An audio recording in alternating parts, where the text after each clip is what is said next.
for everyone. Welcome to 98.5 The Sports Hub. I'm Joe Murray. Wow, do we have a long night with you. You just heard the Celtics absolutely destroy the Philadelphia 76ers tonight.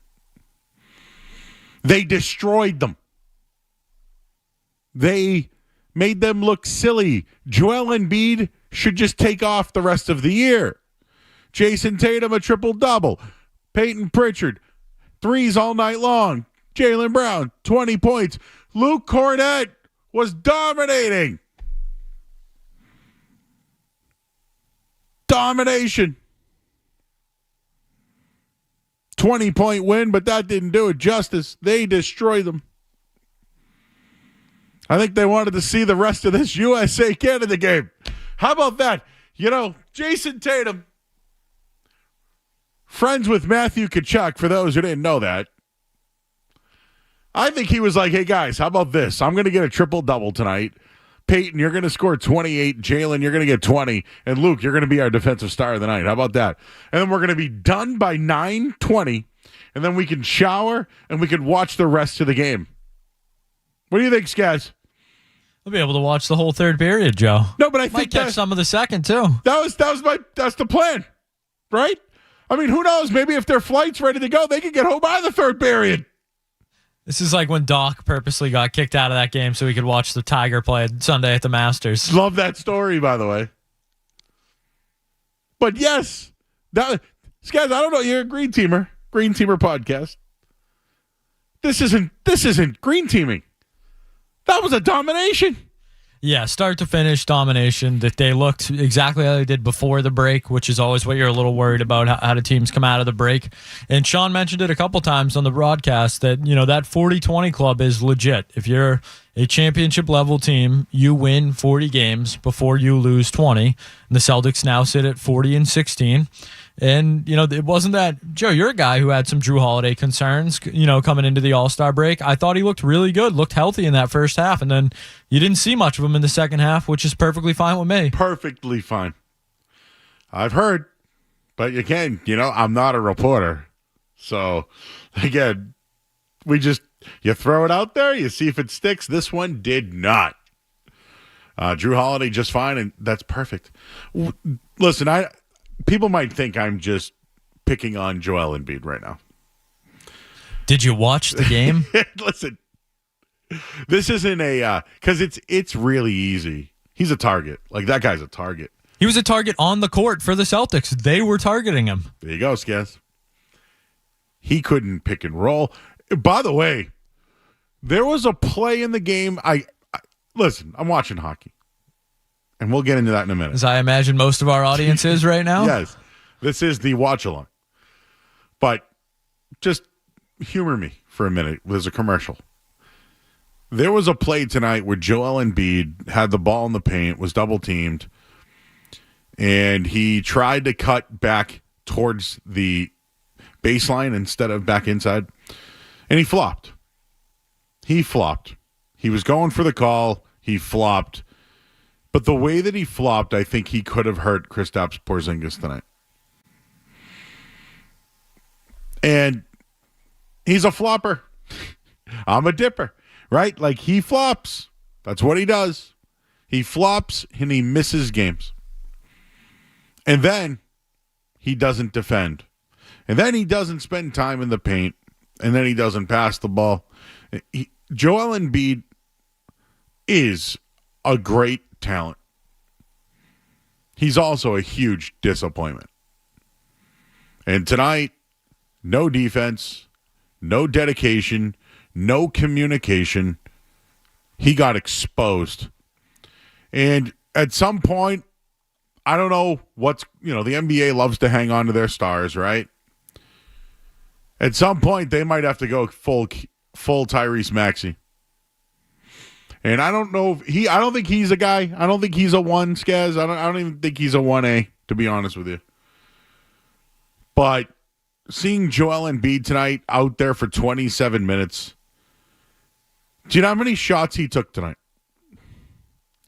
So He took as many shots as free throws that he made tonight. 9. That guy had 15 points, guys. He shot the ball 9 times. Do you know why? Because he was too tired after playing defense and getting beat constantly. He's a problem. The Celtics rolled everybody. I know I'm picking on Embiid. He got exposed tonight. He's been getting exposed, right? Is there a more like clown player now? A lot of clown players out there, Skaz. You know, Grant Williams was a clown. Let's call it what it was. That guy's a clown. But Embiid's a star. Like, in my brain, the most positive thing I've ever... The thing that sticks out in my brain when you say the name Joel Embiid, I think of Kawhi Leonard shooting over him in a Game 7. And it's not that he didn't defend it well. It's not that he didn't have a hand in the face. It's the fact that he shot it over him to seal the game. Like, he's a great player who's injury prone, who misses too many games, who can't defend, isn't a leader, gets too tired, is out of shape, clowns around too much. And oh, baby! We got a lamplighter! We got ourselves a lamplighter!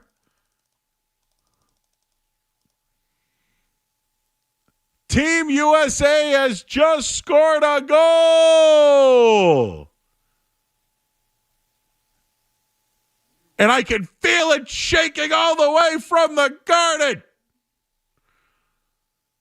Brady Tkachuk in front. Getting in the way of the defenseman. May have tipped it in. Let's find out. Right past Binnington. What do we got, Skaz? Sorry. I was going to say, Joe, sounds an awful lot like play-by-play. Whoops. It's after 9 o'clock. Safe harbor. Who scored that? I believe that was Jake Sanderson on the second effort there. Okay.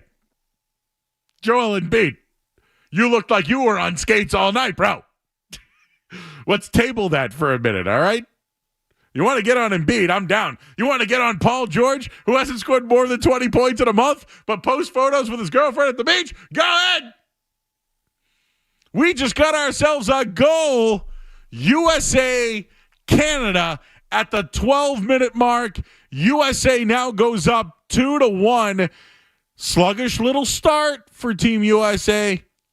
Went down 1-0 early, tied it up. They got the momentum, went into the intermission, and bing, bang, boom, 12-minute mark. Nice shot from Sanderson from the blue line.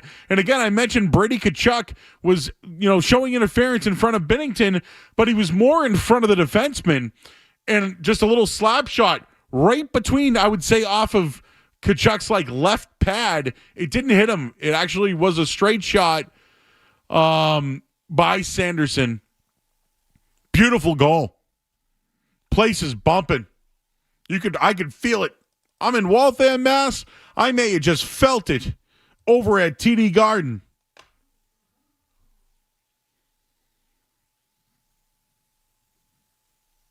Two 2-1 right now, Team USA. Hey now. All right, back to Joel Embiid for a second here now. The 76ers got the trade deadline's over, okay? Where are the 76ers in the standings? Let's have some fun with that one, Skaz. Let's pull up the old standings. Celtics got their 40th win tonight, now 4 games behind the Cavs. The Philadelphia 76ers are currently 12th in the Eastern Conference. Okay. They sit at 20-35. Just above the Raptors, who stink, the Hornets, who stink, and the Wizards, who stink so bad that nobody wants to declare to go to the NBA anymore. Cooper Flagg says, I don't want to play for them.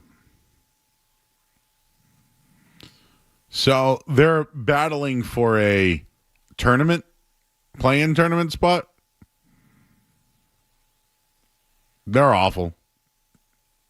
They stink.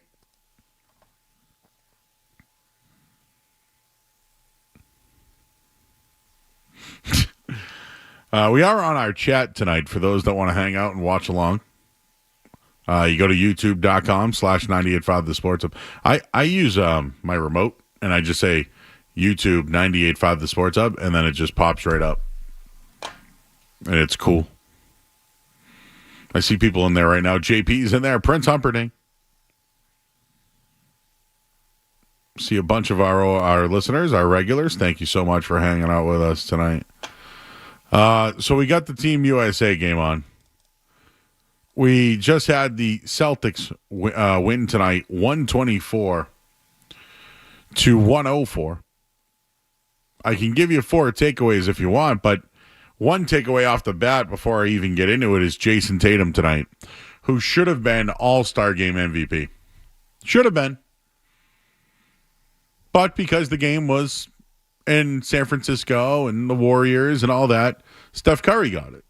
And I think Steph Curry knew that it was a Lifetime Achievement Award. I think it might have been muffled during the game. Muffled. So, yeah. And I've been bringing this topic up now for the last couple of days, but are Tatum and Brown and maybe some other stars taking the back seat to still LeBron James, Steph Curry, and Kevin Durant? Like LeBron, I get. Steph Curry is better than I ever thought. The Durant stuff doesn't want to get traded midseason, all that. Kind of little tired of his act, but wow. There's a lot going on in this hockey game right now.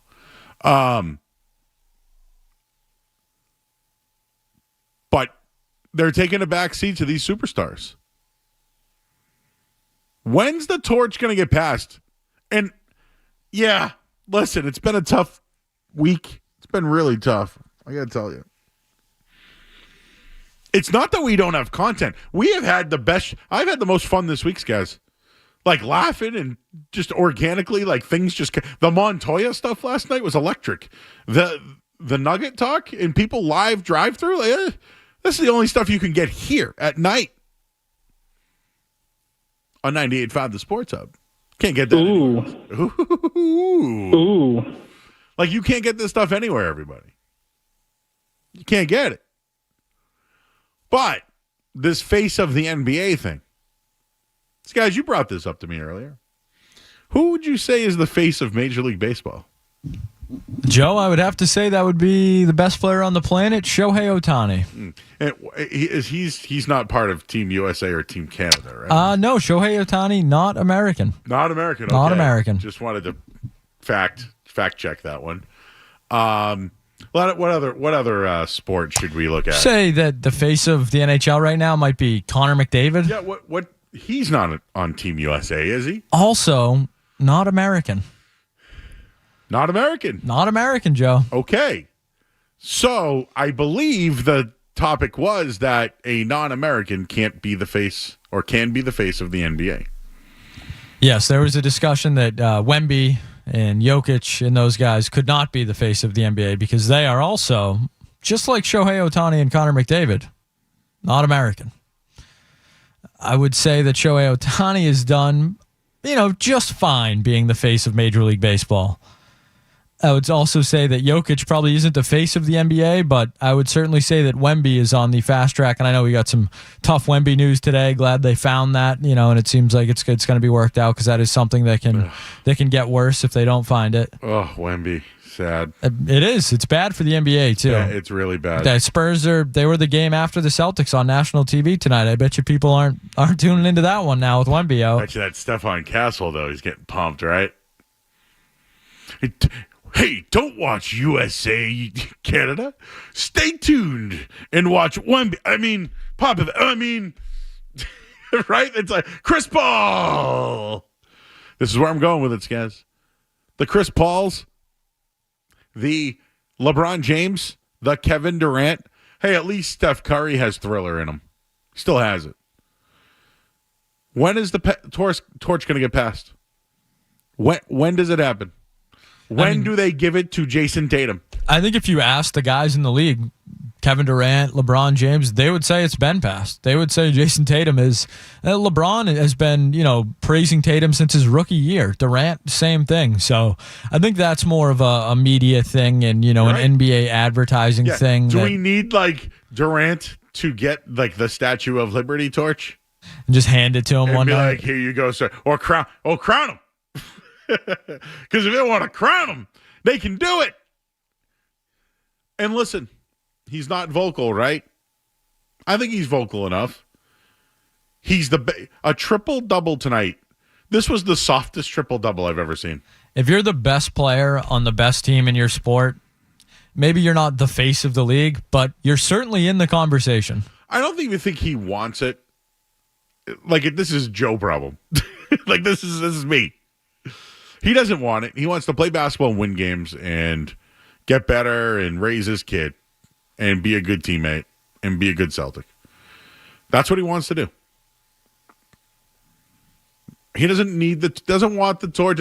I think everyone else needs to identify it, though. So when I say it's a Joe problem, I think it's just a problem for people that want the star power. Jason Tatum's a star, everybody. He's a star, and you don't look at it like the stars you knew.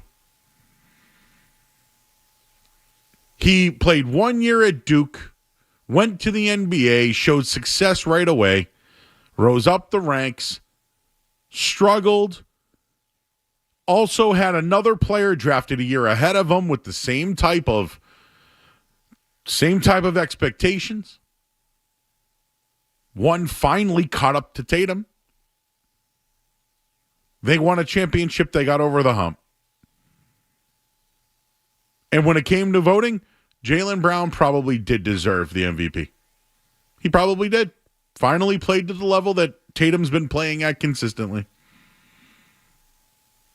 But this year, maybe Tatum should be on the MVP list. He's third right now. Should he move up? Is he the MVP? Does he care about the MVP? Probably. But what's he care about most? And he said it himself, it's about championships. It's about getting back there. This guy's a star, everybody. He's a huge star. Potato chips, commercials. Did anyone see him walk into Brad Wanamaker's high school game yesterday in Philadelphia? He got booed by a bunch of high school kids. But yet, when you watch the rest of the league, whose sneakers are they wearing? Jason Tatum's. When people talk about Tatum, they say, that boy's bad. To everybody else in the league, his peers, the guy's a star. And for some reason, I'm going to bring up the USA team. Didn't play the minutes because the other guys had to. But yet continues to put up triple-double, rebounding numbers. Had another big night. Tonight was a triple-double with ease. Ease. He was hot in that All-Star game. And it carried over tonight. For the media people out there, who's the next face of the NBA? It is already Jason Tatum. You just want it to be LeBron. You want it to be Durant. You want it to be someone else. You should want Jason Tatum to be the star of the league. Because he is. All right. I'm done. Feel free to call in. You want to hang out tonight? 617-779-0985. Let's take a break, guys? We can keep going if you want. Doesn't matter to me. We're here till 1 a.m. That's up to you, Joe. Let's go. Let's just keep going. Let's talk to Tom. He's in Quincy. Let me pull you up, Tom. Well, you're going to have to pull him up. Hey, Tom. How you doing, buddy? What up, guys? Joe, I couldn't agree with you more. I got infuriated listening to ESPN the other day complaining about how Tatum shouldn't be and can't be the face of the league. Well, if they're not happy with the current stature of the NBA, then the blame needs to go to players like Kevin Durant. Like, how fast did that guy just fade into the mist? Like, he had like one good season with the Brooklyn Nets, and that's it. And, you know, he's LeBron's age, he's getting up there, he's older, but still, it's like every team he goes to outside of Golden State has issues, can't play together. It infuriates me that the media gives Jason Tatum hate because they don't want to accept him. Well, you got no other choice because it is Jason Tatum, it's Jaylen Brown, it's Kristaps Porzingis, it's Derek White. We are the team. Deal with it. And until someone else proves otherwise, like Jokic is great. It would be awesome if the Nuggets and the Celtics could have a rivalry. It would be awesome if there was a real rivalry left. You know, I've been to 6 of the last 8 Philly versus Celtics games in Boston. I've never seen Joel Embiid play, ever. Like, I've never seen him live play. In fact, I was a little jealous tonight. I had an offer to go on a business trip to Philly, and I just said no, because you know what? I figured, you know, Joel wasn't going to play, and the business trip wasn't that necessary. So it's Joel Embiid's fault, it's Kevin Durant's fault, it's all these big stars who get all this money, and then they just collect their money. Dude, they're going to make a rule called the Ben Simmons rule in the next CBA, and Kevin Garnett's going to be able to bitch about how the fact that him and his generation fought through a couple of negotiations to get guaranteed money. Well, that's all going to go away because of players like Joel Embiid, Ben Simmons, and the list goes on and on. That's all I got. Thanks, man. Good take. We can bookmark that next collective bargaining agreement because it's going to come up in baseball soon. This Dodgers thing, we'll table that for another night, guys. But the Embiid thing is real. The Harden thing is real. Now, Harden was an MVP. Okay, I got you. But so wasn't Embiid, right? The league is dying for their next star.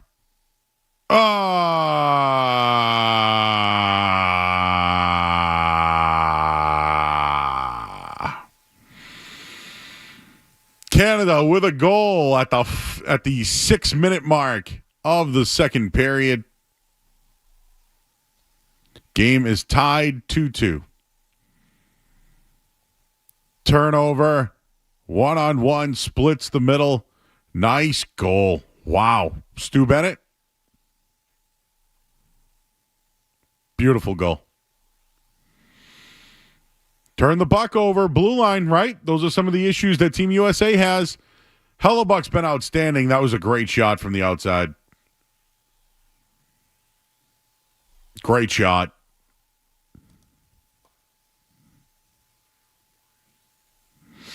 Two right now. Just trying to collect my thoughts on what just happened there because it was pretty good. It's been an interesting second period here. Canada with the equalizer. Oh, what a shot by Bennett. Let's take one more call before we go to break. Hey, Justin. Justin's up late. Why don't you pot him up for us here? I have some thoughts on the Celtics and the Four Nations face-offs. What a dominant performance tonight by the Celtics. I mean, they looked like they did before the All-Star break. They looked great tonight, and they played really, really well. And on the Four Nations face-off, I watched this whole tournament. This whole tournament's been a really good tournament, and it's been good for the sport of hockey. I hope they do it again next year. All right, bro. Appreciate you. Thank you for the call tonight. Celtics good.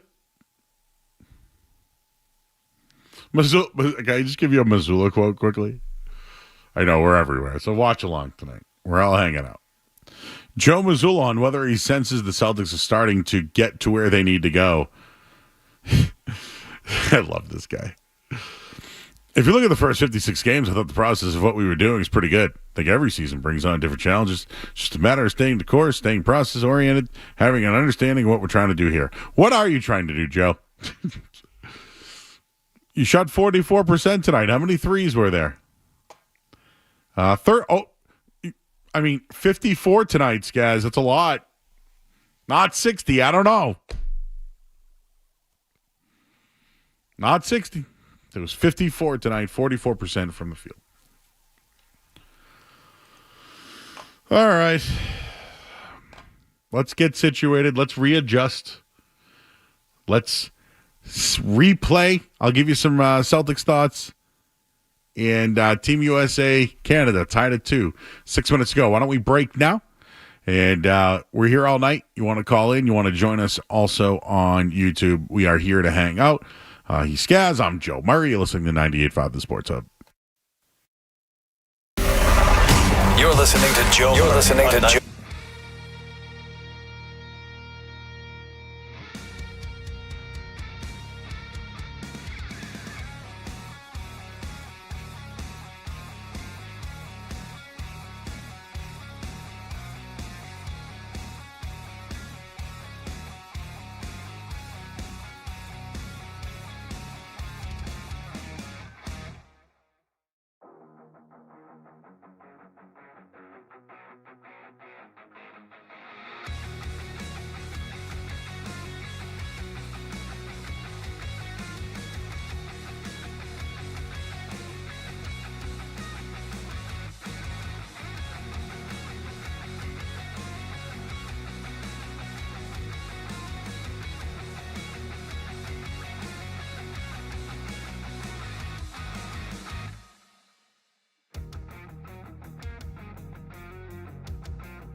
10 assists. They also got 28 points from Peyton Pritchard, 20 from Jaylen Brown. They're off until Saturday when they take on the New York Knicks. Some other NBA news tonight. Victor Wembanyama's season has ended. He had a blood clot in his shoulder. They found it, but he'll be out for the remainder of the season. At the Four Nations final, 2 minutes and 52 seconds to go in the second period. Tie game. USA 2, Canada 2. Started off with Canada going up 1-0. Brady Tkachuk, he evened the game at 1-1. Jake Sanderson scored a goal to go up 2-1, and then Canada, Stu Bennett, scored the goal to tie it at 2. Very physical game right now. 2:40 to go over at TD Garden. Headlines, they are brought to you by NetSuite by Oracle.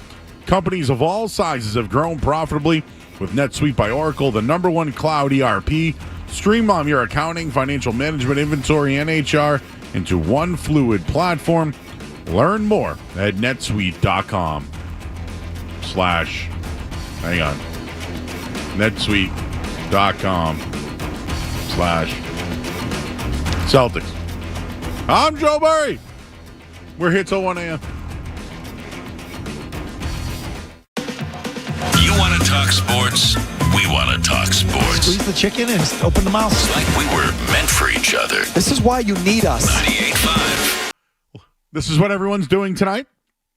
We will gladly open it up to you. Now, listen, we can't do live play-by-play. Sorry if I have gotten excited, but you know what? It's live radio. Let's have some fun. But let's hang out tonight. We can do a live watch-along of Canada versus Team USA. Right now, there's 42 seconds left in the second period, but there's been 19 shots combined. Each team, 19. Big hits. This big hit by Tkachuk right there. Brady Tkachuk on Doughty, right? Oh, that was a big boy right there. Hellebuck made just a hell of a save just now. Oh, right off the stick, though. Man, this is going to be a game. This third period, can we bet on overtime? Skaz, can we? If Jeremy was here. Because, for years, whenever Jeremy works, so he works the away Bruins games here at 98.5 The Sports. I've been former executive producer of the night show. But he works every Bruins game. Oh yeah, no. Yes, he does. He works at the Garden too. I got to put respect on his name.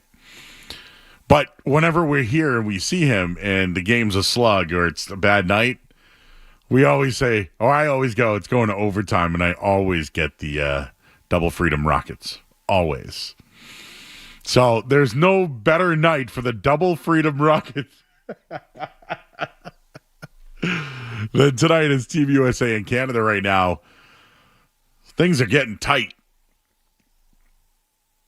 Things are getting tight here.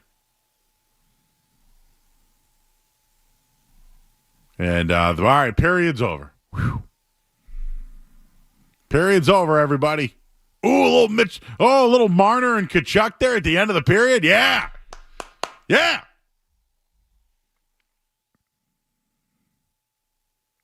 Bees won the second period, no doubt about it. Bruins win the second period. Although it's a tie game, I think Canada won the first period. I think USA won the second period. Here we go. Championship game going to the third period. Tied 19 shots each. This is what we all wanted, right?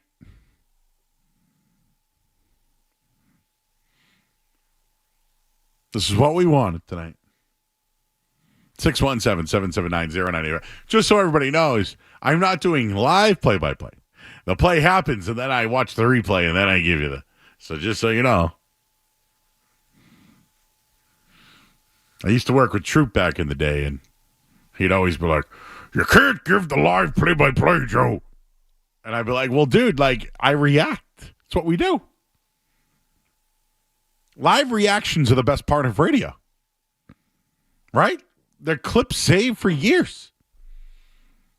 Big Jim Murray, remember him? The Game 7 versus the Toronto? Reimer, you bum. It's still legendary. It's still legendary. Remember the bet I lost on the Victor Oladipo 3? No. Did you see the update on Victor Oladipo today? Still hanging around, Joe. He won't tap. Do the Celtics? He's going to play for a team that plays the Celtics, and they're going to make him tap. It's the only way he can go. Maybe he'll go back to Indiana. Oh, tap. Oh, I put karma on that man, and he just won't go away.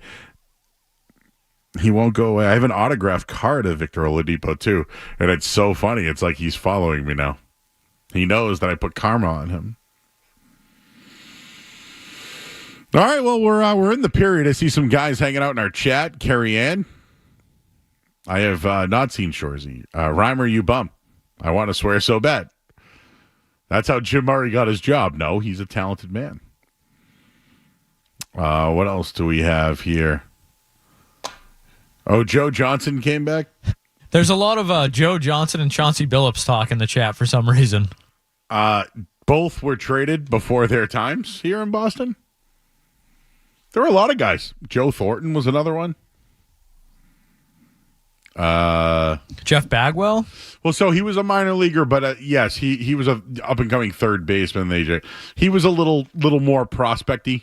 This is what we're going to do tonight, Joe. We're just going to name old guys who guys who were in the league. Guys who were in the league. Like Kurt, was Schilling a Red Sox he was actually an Oriole. An Oriole. And he was a knucklehead. Koji was an Oriole as well for a while. Koji, so a couple of guys were just knuckleheads. Yeah, like Schilling would be a good one. A nice guy, nice prospect playing in the league. Wasn't, didn't know where he was. But no, there's some interesting ones. I'm sure I could come up with. Joe Thornton was one. Chauncey Billups was one. Definitely Joe Johnson was one. David Wesley, if anybody remembers him, he was pretty good for a period of time. And then he might have been an all-star with the Hornets at one point. I'll have to think of some others. Who am I missing? Patriots? I don't think Curtis Martin. He did play in the Super Bowl. He just ended up putting up a ton of numbers for the Jets and went to the Hall of Fame. We can have fun with that. Joe, where do you get your hot honey? Oh, the Roni. Someone wants to know where I get the hot honey Roni. Well, I'll tell you, our good friend, the Pan Pizza Poppy tonight, Skaz. I'm not sure if you saw, but at intermission, they showed the greatest bar. And they showed everybody that was at the greatest bar cheering after the Bruins tied the game. Well, the Pan Pizza Poppy is the chef at the greatest bar, and I saw him on television, and I had to text him. That's where I get my hot honey. You know who's got a good hot honey, too? One of our fine sponsors, Game Time in Peabody. Sorry, Scott. Joe, why don't you just go to the phones? Because this is what the people want anyways. You can't stop it. Who do we got? Who's on the line? I can't. My call. Let's go to Lisa and Bolton, Joe. Hey, Lisa and Bolton. How are you today? Hey, I'm good, Joe. How are you? I'm great. Good. All right. So I wanted to just give a shout out to Slater's in Bolton. I don't know if you've been there. They've got barbecue. They've got great pizza. Good spot to stop into. Bolton. Let's talk real quick. Bolton's. So all right. So where is Bolton's like? Give me like another. Oh, it's near Maynard, right? And Hudson and all that. Yeah, it is. It's near Stone, near Harvard, Marlboro. So the restaurant is Slater's, and it's a good spot. I'll have to. I'm a rail trail guy. Do you ever been over there? Oh yeah. I love rail trail. Yeah, so what? It's more of a barbecue than a let's call it pizza pub. Like barbecue and pizza. Yeah, they've got the wood fired oven. So both are good.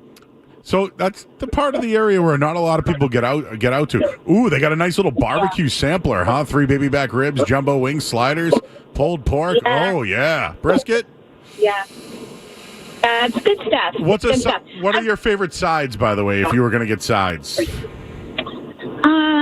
You know what? Honestly, most of the time I get the pulled pork nachos. Yes. So I haven't done so many of the entrees. I'm a cornbread. Love cornbread. Yeah. I hear you. The cornbread there is really good. Nice. I have a question about sports too, Joe, and it's kind of like I don't know, it's a little bit of a vague question, I guess, but you know, I hear people talking on Silver and Mavs and other shows about like, all right, so we think about the U.S. and the sports that people get paid the most is the sports that people are going to go into, right? And that's where the best athletes are going to head. But I guess, like, I've always wondered, like, globally, the sports where people are paid the most are sports like soccer, tennis, you know, and so, like, I feel like there's, like, I don't know, there's, like, a missing link there somewhere. Well, I think the number one thing is, like, these Premier League games and whatever, those events on television do more than the Super Bowl. Mm-hmm. So think of the money that's going in those type of TV rights. Where when it comes to American sports, there's 162 baseball games, 82 basketball. So it's like more spread out. You get what I'm saying? But you're right. There's way more money in European soccer than there is here. Yeah. Yeah. You're a soccer fan? Yeah. Anyway, so thank you for talking with me about this. I've just been wondering about it for a little bit. Oh, yeah, there's way more money in soccer. But you know what? There's guaranteed money in baseball, and now all these basketball players are getting that guaranteed money, too. Yeah. All right, Lisa. Appreciate you. So maybe, thanks, Joe. Take care. Take care. Bye-bye. Bolton's. Shout out. Oh, no, Slater. Slater's in Bolton. Everybody, go to that Bolton restaurant. It's in Slater, Mass. No, it's Slater's in Bolton. You have something there, Skez? Well, okay, you're a soccer guy.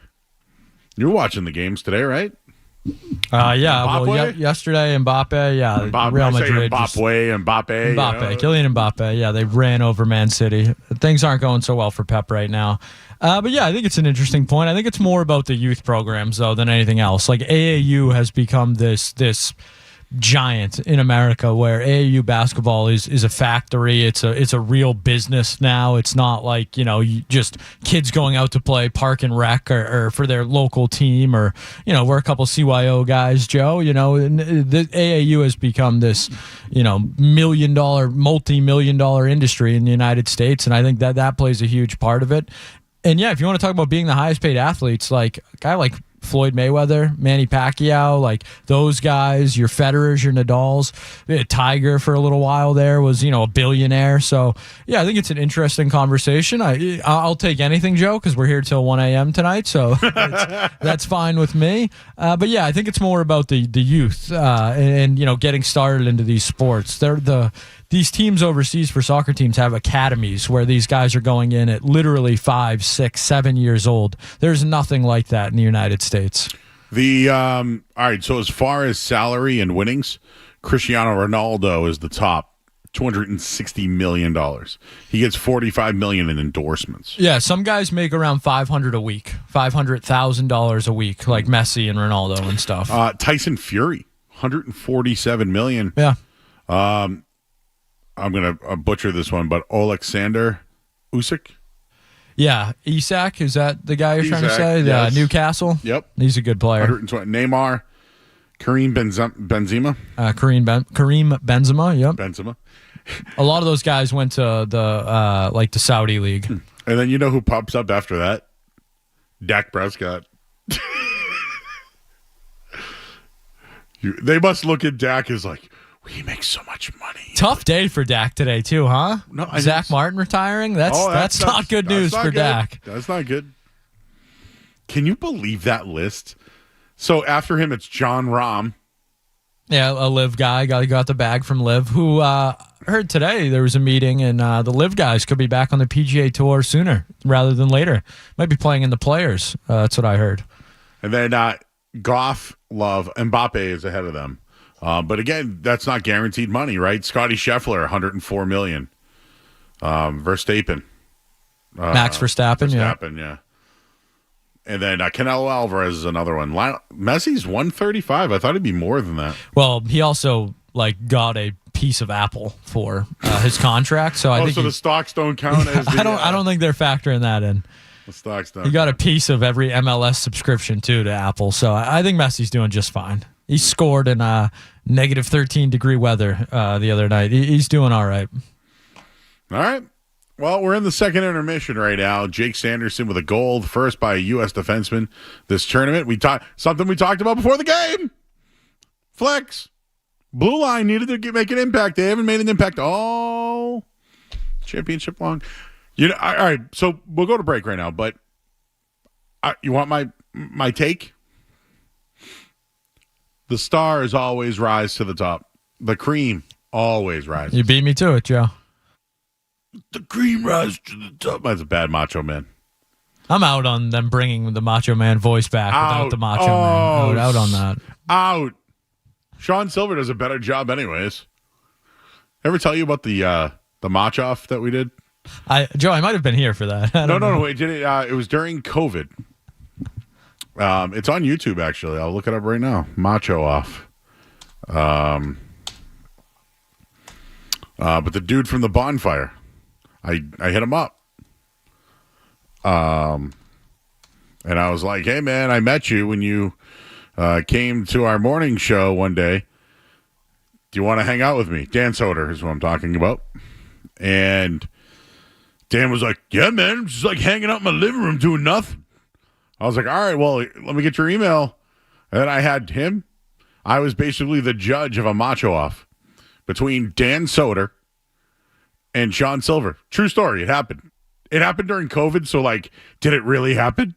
But yes, I was in my basement in my skivvies. Dan Soder was in his living room in his skivvies. And Sean Silver might have been in his garage, not in his skivvies. But he had the bandana. And they both had the sunglasses ready to go. True story, though. Yes, Dan Soder. Great job. I'm a big Dan Soder guy, too. And listen, I met him in studio, so he was cool. And when I said, hey, I work for this show, he was like, hey, I'll come on. Why not? Let's do it. And I said, is this all how easy it is to just get famous people to hang out with me? And He's got some local ties, though. Yeah. Yeah. Oh, yeah. His best friend growing up, do you know who it was? It was Mike McDaniel, right? Yeah. Yep. And I believe he's now married to Katie Nolan. I believe. That's right. She's supposed to be around here or something like that. Oh, I don't know. I missed that. Oh, yeah. No, not her.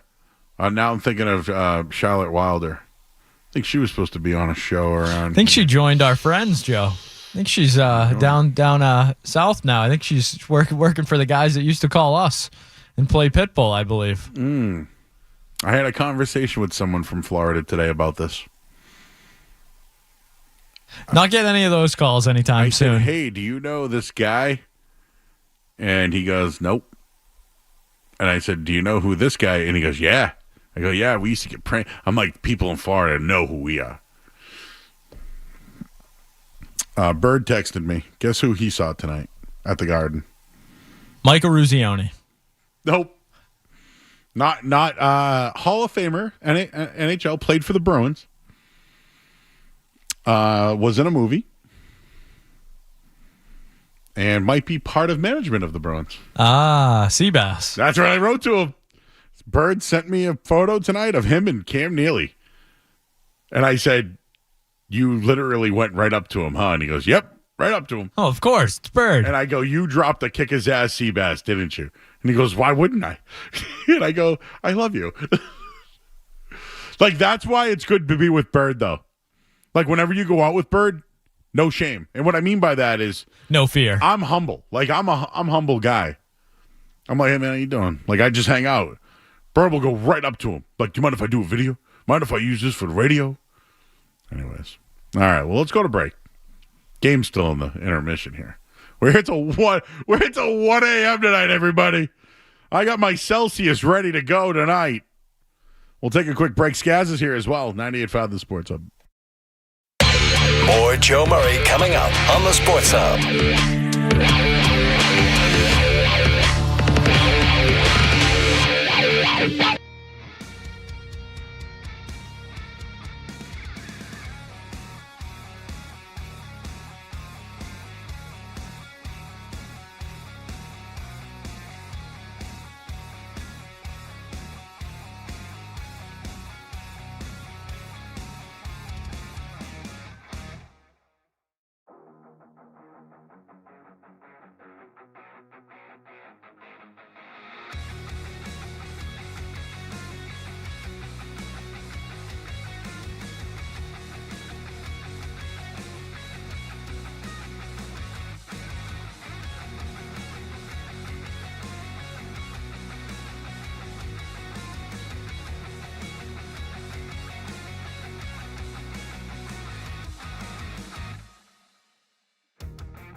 We call them the Joe Murray pre-party. It's Felger and Maz afternoons right now. Joe Murray. Everybody.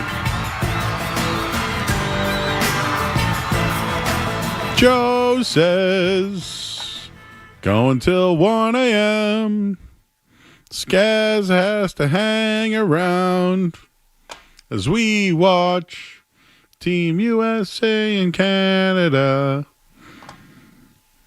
By the way, the national anthem tonight. We listened to it. We're in the studio, so we have 3 televisions with no volume, and then we turned it up with volume. And Skaz thinks he's heard people singing along. I think there were some boos, and then it sounded like a lot of singing for the Canadian national anthem. It wasn't a boo fest. It was not a boo fest. It was not a boo fest at all. Also, not a very good anthem.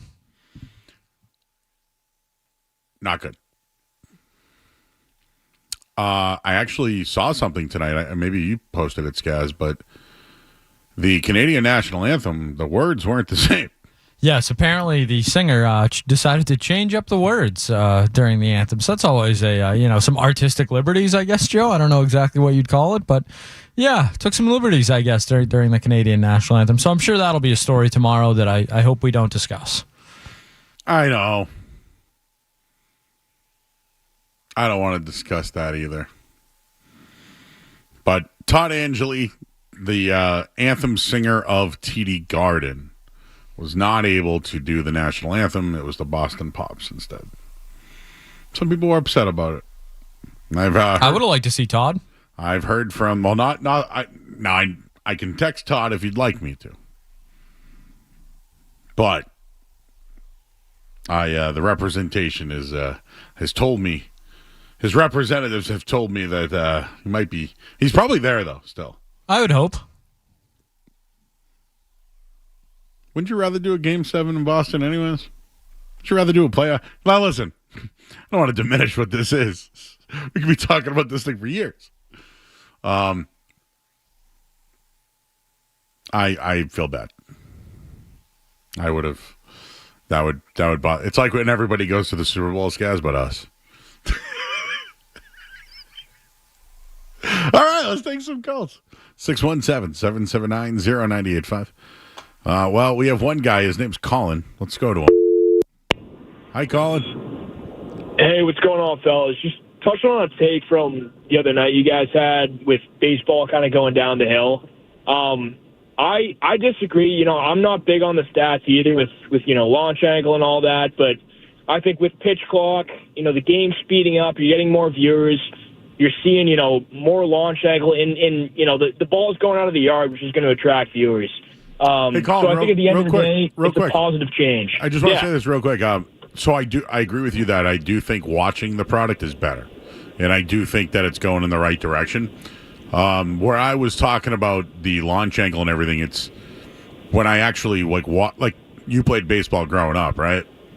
Yeah, so I'll give you a little perspective. I'm 22, so I kind of was at the end of that launch angle era. Yeah. So I was still you guys were talking about this I think on Tuesday, and saying kind of how those hits up the middle and those ground balls to the other side of the field weren't really existed anymore. You're kind of just looking to drive the ball, and pull it. So I was kind of at the end of the area where it was you'd still bunt for a base hit and all of that. What do you do now?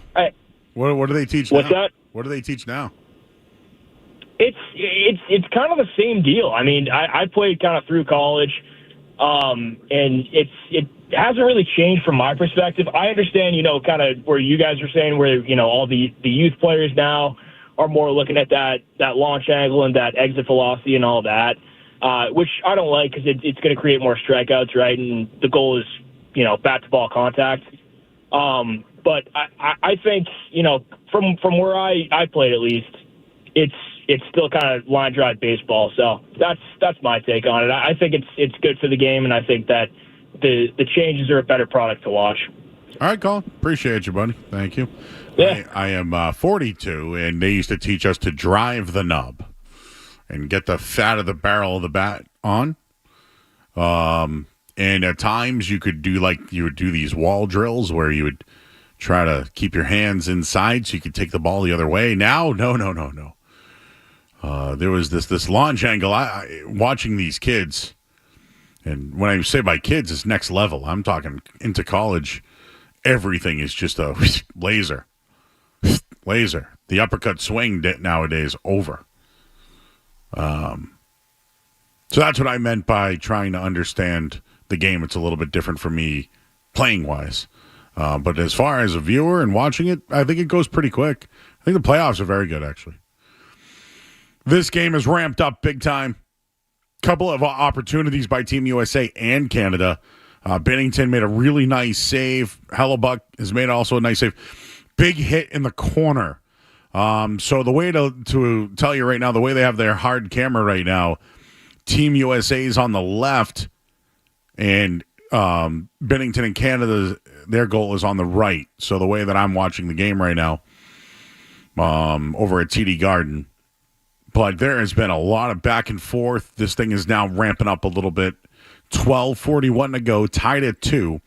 There's about 4 shots on net for Team USA, but there was almost a trickle that went off the post. And then Getzel almost in front.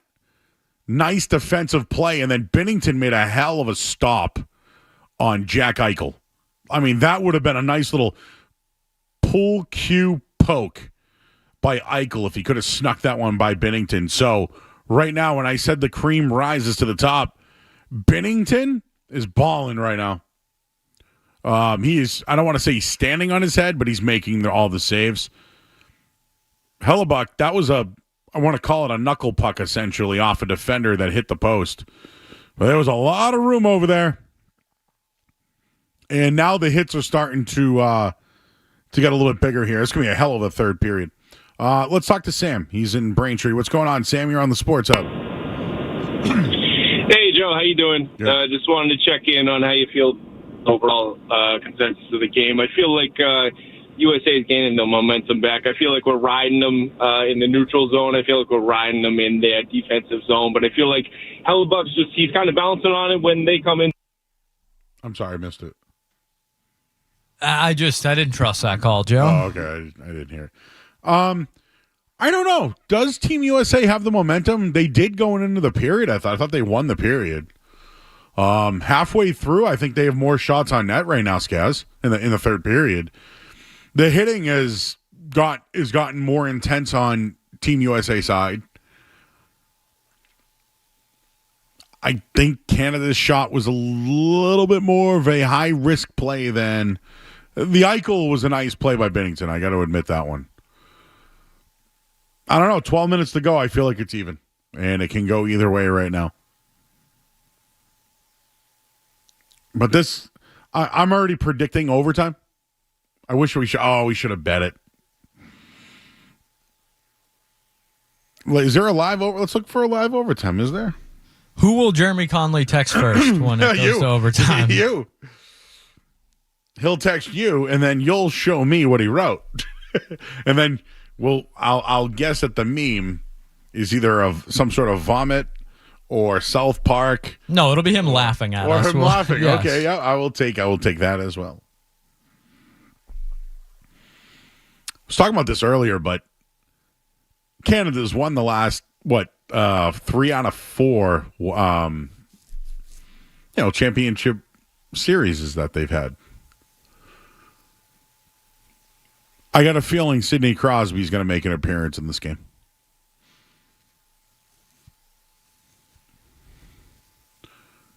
Another thing I think we should look up here because we're here all night. What are the 4-nation overtime rules? Do you believe it's 10 minutes? So it would just be 10 straight minutes. I believe so. They will not do shots. I believe after the 10 minutes they might. I'll look into it. Let's look into that. I'm already foreshadowing that happening. And as I said, dude, I think Sidney Crosby is going to make an impact somewhere in this game. He's been the best. He's been should I say the best player? He's been the highest goal scorer or the point scorer. So, Joe, in the first couple games, it was 10 minutes of 3-on-3, and then let's see, round robin. So in the round robin overtime, it was 10 minutes of sudden death 3-on-3, as opposed to 5 minutes. In the championship game, though, overtime will be the same as the NHL playoffs. So 20-minute periods of 5-on-5. Woof. Give us double overtime. No. Why not, Joe? Doesn't change anything for us. We're here till 1 a.m. either way. Dude, I just watched, is that Slavin? Literally block a puck. He's been maybe the best player in the entire tournament. He's been incredible. They're now blocking pucks, guys, in front of the net on all fours. So there is nobody that can say that they're dogging it, that they're not giving 100%, that they don't care. If anyone just saw that, Slavin literally was on his belly and just stayed with it and watched the puck and took the hit. It never even made a shot on net. But wow. All right, let's pull up Matt. Matt's on the line. Hey, Matt, it's in Kingston. What's up, Matt? I know it's been a big week with sauces. I'm sitting here watching the game with a little bit of McDonald's finest. Ooh. Kendra had recommended, yes, sir. Kendra had recommended the honey. Yeah. With the McNuggets. Let me tell you, it's disgusting. Really? It's disgusting. You don't like it? No. So if I've asked, no, she's not crazy, but I've asked 5 people. I've asked 5 people, and you're the one of the 5 that didn't like it. I'm sticking to the traditional stuff. Well, here's the deal, right? When you go to Dunks, right? Don't you get the traditional what you always get? Because if you get, you're something, right about that. But if you get something different, you're like, nah, I got to go back to Old Faithful. What's your Old Faithful? Sweet and sour? Yeah, or barbecue. Or barbecue. You know what I mean? Me too. Yeah. Exactly. Like for me, if I'm going to eat something, I want to eat what I know I'm going to eat. You tried the honey, and it wasn't what you liked, and now you want your sweet and sour and barbecue back. Yeah, it almost made my McDonald's taste like a little too healthy. I don't know what I mean. Oh, health? You know what I mean? Like I like it. Just had that like kind of it. I don't know. It had like a plasticky kind of. It was not good, Joe. It was not good, Joe. I'm gonna try. Here's what I'm gonna do. At some point, I'm gonna do a live video. I'm gonna buy. I don't do a lot of fast food anymore. It's I'm trying to. I've had a lot of McNuggets in my lifetime, man. I used to weigh over 400 McNuggets. So I've gone from a 20-piece to a 10-piece. You know what I'm saying? Yes, sir. I should really be doing a 6-piece. But I'm gonna try the honey, and I'm gonna give it I'm gonna be honest about it.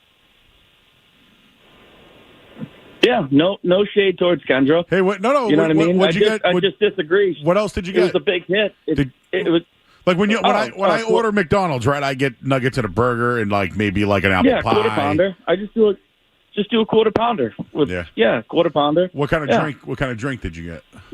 Just a Coke. Oh, just so you went soda. I told the guy, I said, hey, throw me a couple of packets of honey. I'm gonna try this out. Like it's been the rave like the last couple of days. And I was like stoked going in. I'm like, nope, that's not it, man. It's not it. Well, that's all right, you know. Well, let me tell you this. All right, you know? I think McDonald's, and again, so I work. Just so you know, would you go to the one in Kingston or that area? Yes. Rockland. Okay. Yes. So I used to work at one when I was a kid. Okay, and the soda there is absolutely unbelievable. They have these these syrup bags that you plug into like a CO2 filter or whatever they call that. Yeah, they have like their custom. Dude, it's incredible it's soda. Insane. Ooh. Yeah, the ooh guy. It's incredible soda. I'm hearing that ooh guy in my dreams. He's the guy that ooh guy. Oh, you're a P1 listener, huh? Oh yeah. Who's your favorite guest on the show? Who's your favorite guest? I don't know if I have a favorite. You know, this is Dual Box. You probably have seen my name in there. You know what I mean? You're Dougal? I'm Dual Box. Dual. You're the Dual Box. Thank you. We know we need to wear name tags to all our chat members. You know. Which host do you prefer when I am not on? don't know if I have a favorite or not. Probably Felger, but it's just because I just like to hate him. But we're not on the same show. The night show. If I'm out, who do you want in? Geez, probably Matt McCarthy. All right, cool. Yeah. All right. Well, Matt McCarthy. He would love to hear that. Do you know that? Yeah. Not the other guy. He's kind of like that. He's got like that cokehead thing going on. Okay, we gotta go.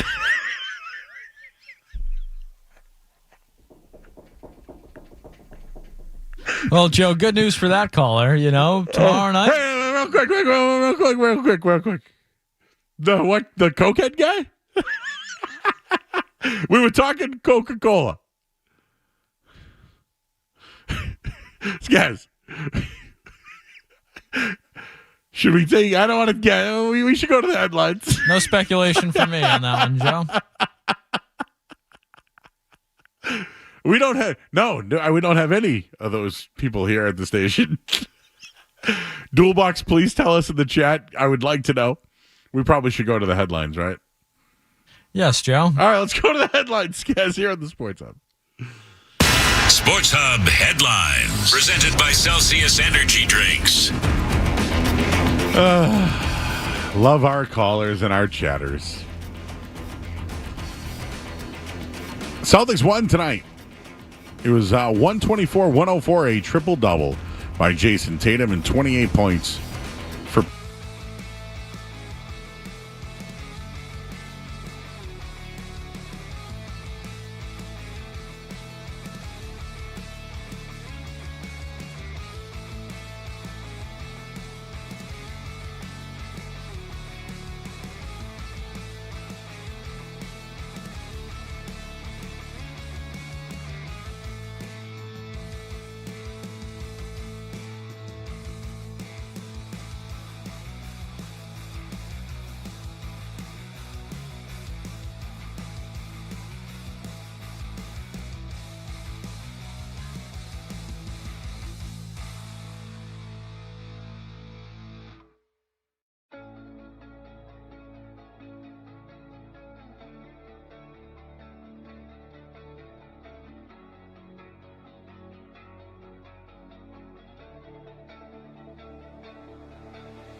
Everybody knows Joe. Just keeps getting better. Joe Murray on 98.5 The Sports Hub. We're going to hang out until 1 a.m., everybody. Some good beef talk in the chat tonight. So, I've been told, Skaz, that people think there's 5 minutes to go in this game. It's tied at 2. So, whatever happens after this game tonight, I think you're required a meal. This is one that you might need to either eat of happiness or eat of sadness. One or the other is about to go down. Other people said that they drink and smoke. So I've seen people smoke cigarettes before, stress the hell out. It's like before the other thing's done, they're just lighting it back up. The same with our Mary Jane friends. So it's tight. I'm going to tell you right now, you got your money's worth tonight for anybody that went. You got your money's worth. You're watching two of the best nations going at it at Boston Garden, TD Garden. And Team USA is definitely hurt.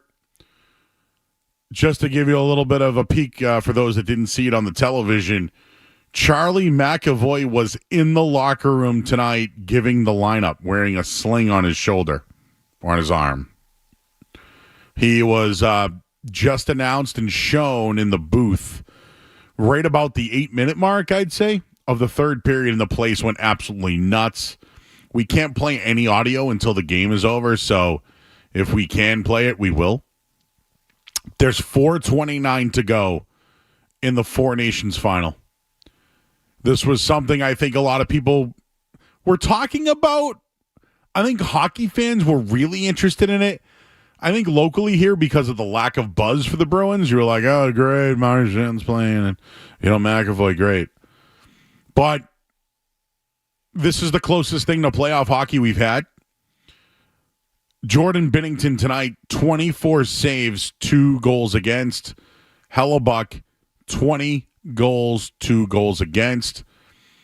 USA has 4 more shots on net. They've challenged more. They did have a turnover on their blue line. There's about 4:20 to go in this one. Clock is ticking. I already called overtime. I'm not sure. Actually, maybe we can get a live bet on that. Let's look it up. You could probably bet one of these teams live as well, right, at the moment?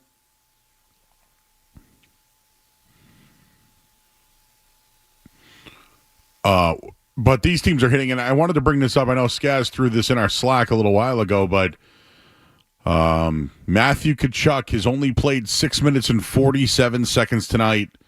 Did not play the last 7 or so minutes of the second period. I don't think he's returned, right, Skaz? Let me pull that up because I have my Celtics box score up right now. Here we go. So looking at the minutes, Matthew Tkachuk, 6:47, has not played, so they're down a forward right now. Trocheck has played 9 minutes, and Kreider has played 6. He had a big hit earlier. A couple big hits, actually. So, at the moment, they're rolling Eichel, Gensel, and I'd probably say Larkin, right? And then Brady Tkachuk is their floater there. Just to bring it back up, the overtime rules are NHL rules. 20-minute periods. If you have a favorite player playing in this game, I don't know if you want that, but you know what? It's about winning the game and doing this for the final in your nation. Connor McDavid just flew up the ice and took a shot on net, just missed the goal. But, man, now you're starting to see – I think we're starting to see the speed of McDavid slowly taking over this game. Canada's skill is showing. I think that Team USA is having its struggles on the blue line. They're down a forward, so they got to be tired here. If I'm looking at it right now, guys, I think Team Canada has the advantage. Yeah, we're attempting to do a show here while we're watching the game. It certainly looks in the last couple minutes that USA has got some heavy legs. They look like they're starting to slow down out there. Let's look at Canada's as far as their lineups go. Stu Bennett's only played 11 minutes, but had that. Sam Bennett. Why do I keep saying Stu? Sam Bennett. Crosby's played 15 minutes. And then the rest of the way here, it's McDavid's going on 20 minutes right now. Braden Point's at 18. Whew. Makar has played 23 on defense. So, yeah, Kachuk's out. They didn't announce it, but they just showed on the screen he hasn't played since mid-second period. We shouldn't expect him back, right? Like, even if it was overtime. Big save, big cover-up by Hellebuck there. Minute 29 to go, 2-2. USA, Canada. Let's get back to the phones here. Let's talk to Nate. He's in New Hampshire. What's up, Nate? Hey, Joe. How you doing? Yo. Couple things. If you are out, it's definitely McCarthy is my go-to. Thank you. I actually think you guys should add him to your show. I think it'd be a great dynamic. Yeah, we would love to have Kendra. We'd love to mix in. I'd love to have Matt in. I'd love to have Leroy in more. Cerrone will be with us. So at least come. But unfortunately, logistics and paying people, this is the way it is. But I love having everybody in when we can. I get it. I think you and McCarthy have a good dynamic. Unlike when you fill in on Felger and Match and they just crap on you the whole time. But I'm right. I actually think but normally I'm right? You 99% of the time you are right and they are wrong. You have my support, Joe. Thank you. But quick question. I was in the Peabody area this evening. Maybe they're visiting them more frequently, and I went to a place called, I think it was Double Bull. Double Bull, yep. Pretty nice establishment. Watched a game for a bit. A couple of cold Guinness. Where else would you visit in that area for recommendations? Number one, just about 4 doors down to your right, Game Time in Peabody. Same type of concept, but arcades. But the basement has axe throwing, pool tables, bowling. The food is great. They're a partner of ours here at the Sports Hub. What was it called again? It's called Game Time. Got it. Okay, thank you. And if you go to Peabody, Petrillo's has the best Italian, and Champions has the best steak tips. Awesome. I need to know. Thank you, good sir. Thank you, sir. Take care. Now we're getting substitution rankings in. Tell me you just didn't think Canada almost won the game there right before the buzzer. We're at 5.6 seconds, everybody. Tied at 2. Overtime is almost on its way. We're almost at the top of the hour as well. We will be joined by Kevin Maggiore at some point. So, Kevin, if you're listening to us, just do your thing. Maybe have a little coffee. Maybe change your jersey. Do you think he's had the same jersey on? Do you think he's got I'm superstitious, aren't you? Oh, for sure, yeah. Especially with a bet. Especially with a big game. Whew.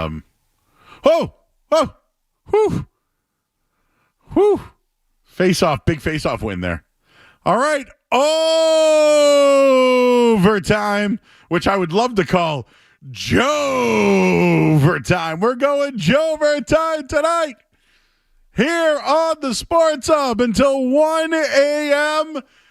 The overtime. USA-Canada, the last USA-Canada championship to go to overtime, 2010.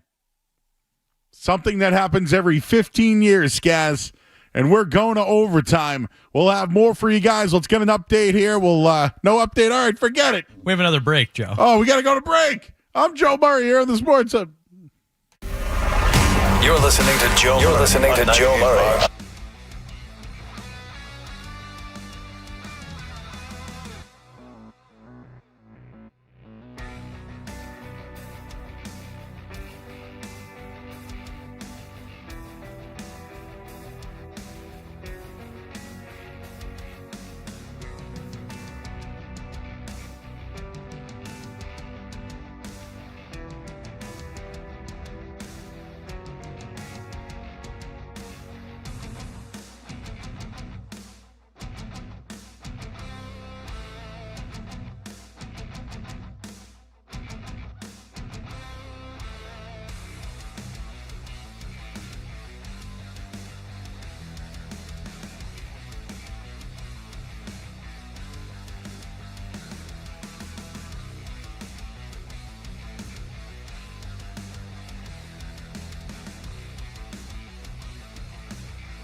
Beasley Media Group station.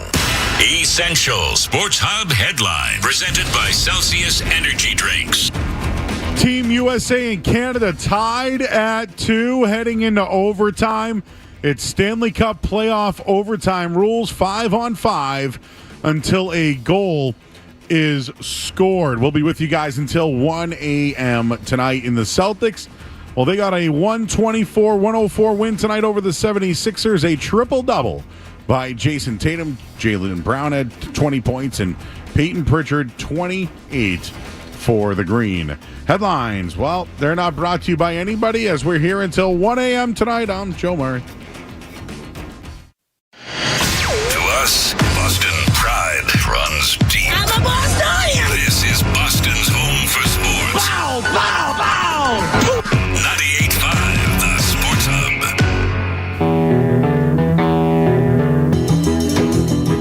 We're going to take you up until 1 o'clock. Kevin Majore is going to join us once the game ends. We have heard from the Jeremy Conley, said he feels bad for us. But you know what? The boss made the right call. That's why he's the boss.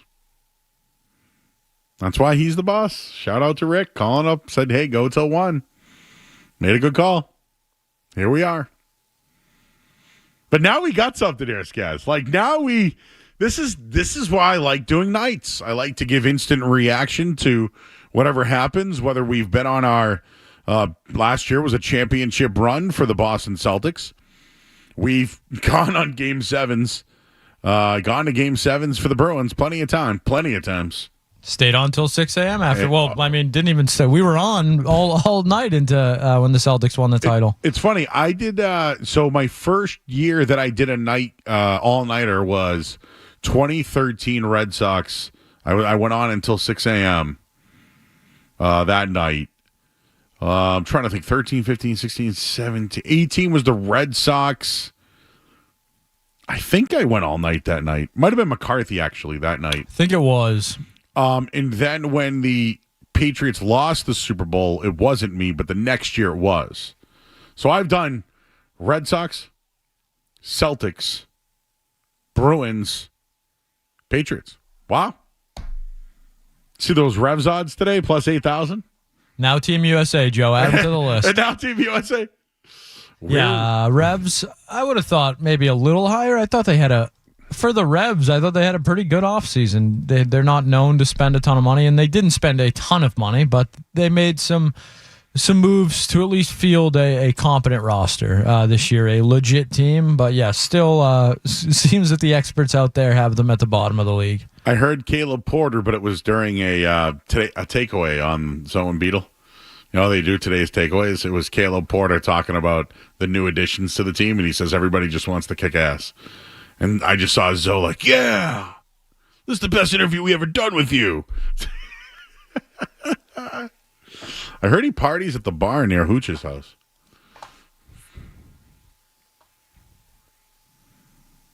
Oh, the Bruins, man. I'm getting that. All right, let's take a quick call, but I got something air frying. Just put it on. Let's talk to Matty. He's in Providence. Matt in Providence, how you doing, buddy? Joe, I'm good. I just wanted to know what you thought about the value of tournaments like this versus how it impacts the sport. You know, I was, and you guys, by the way, Skaz, shout out to you. You guys run a great show, and it's always understated but overstated in the right way. I wonder what you guys think about, hey, McAvoy's out. Well, these things happen. He banged his shoulder into the post, and he's not available tonight. There's an infection. Hockey players go to the hospital. Sometimes it's in their grill. Sometimes it's in their shoulder. Do the Bruins, do the Maple Leafs, do the Detroit Red Wings?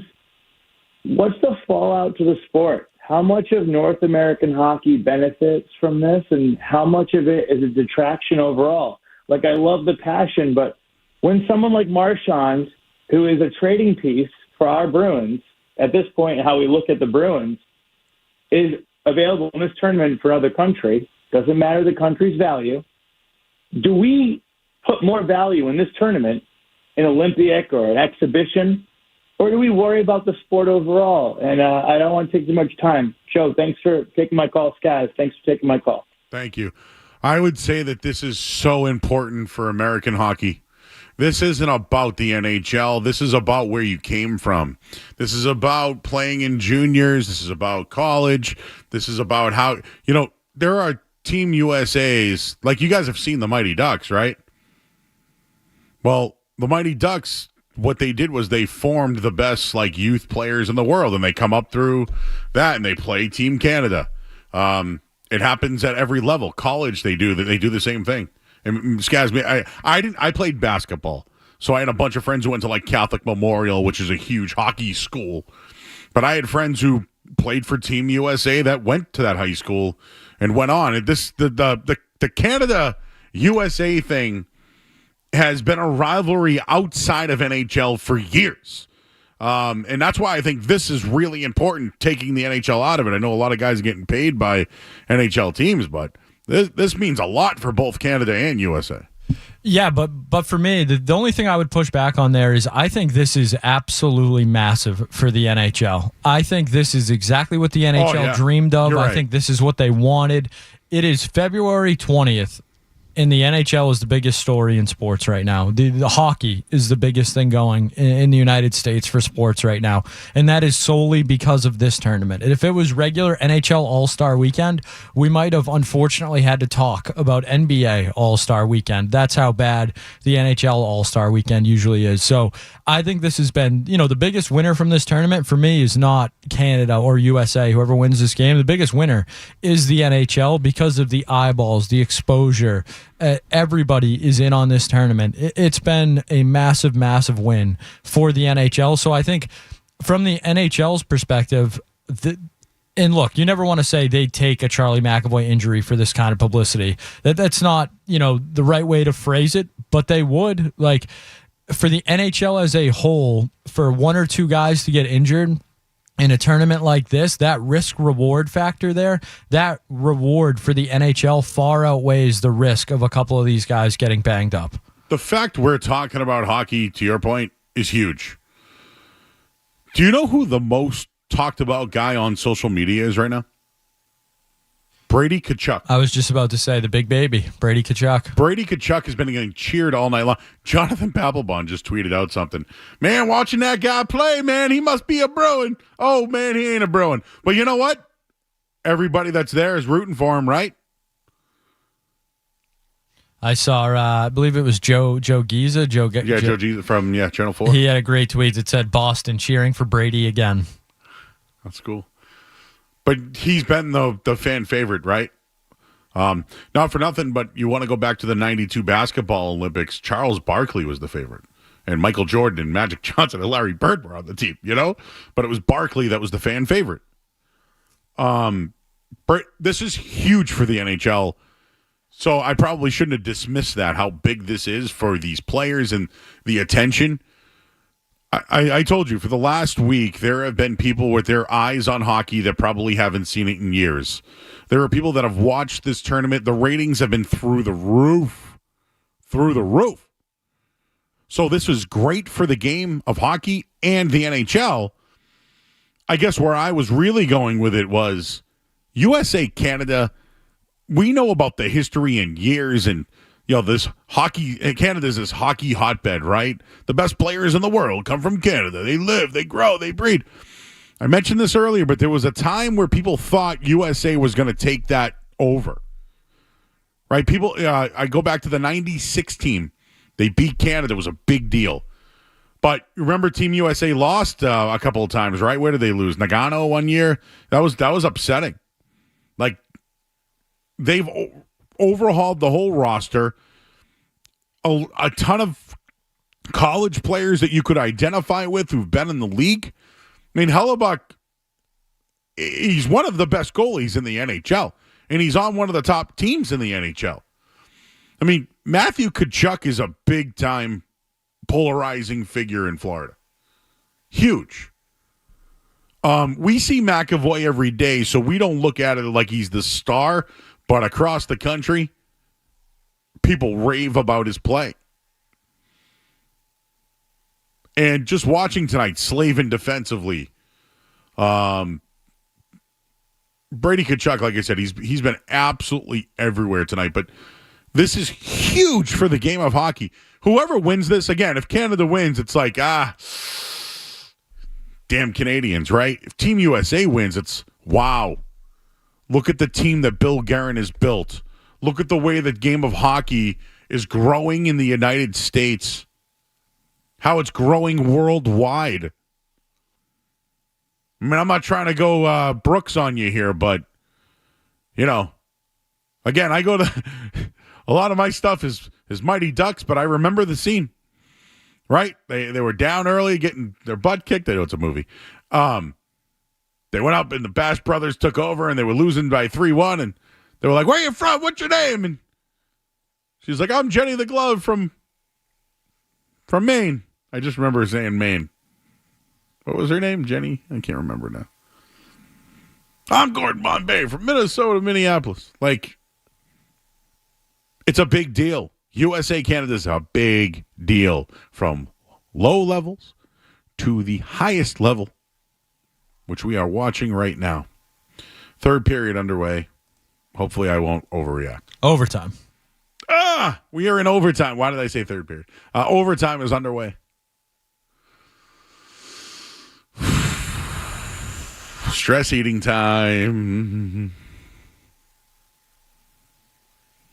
The puck has been in the U.S. zone for a long time, for at least 2 minutes now.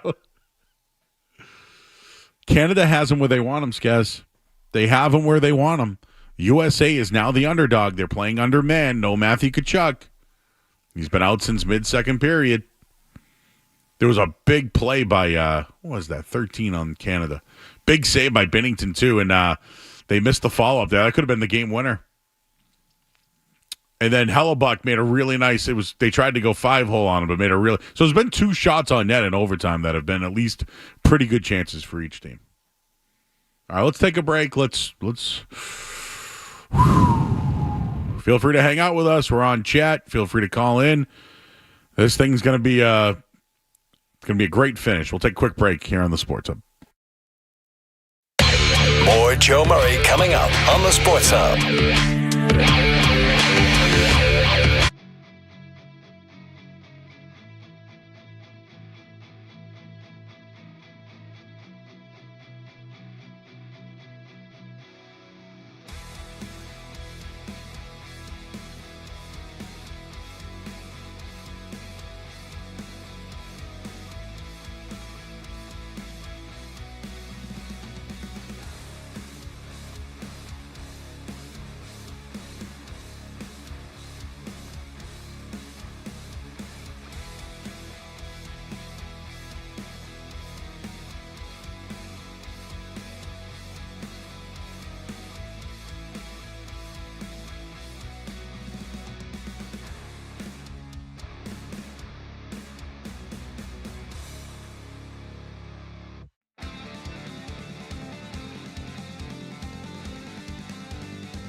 All right, back here 98.5 The Sports Hub. We're going till 1 a.m. tonight. We're live in Boston.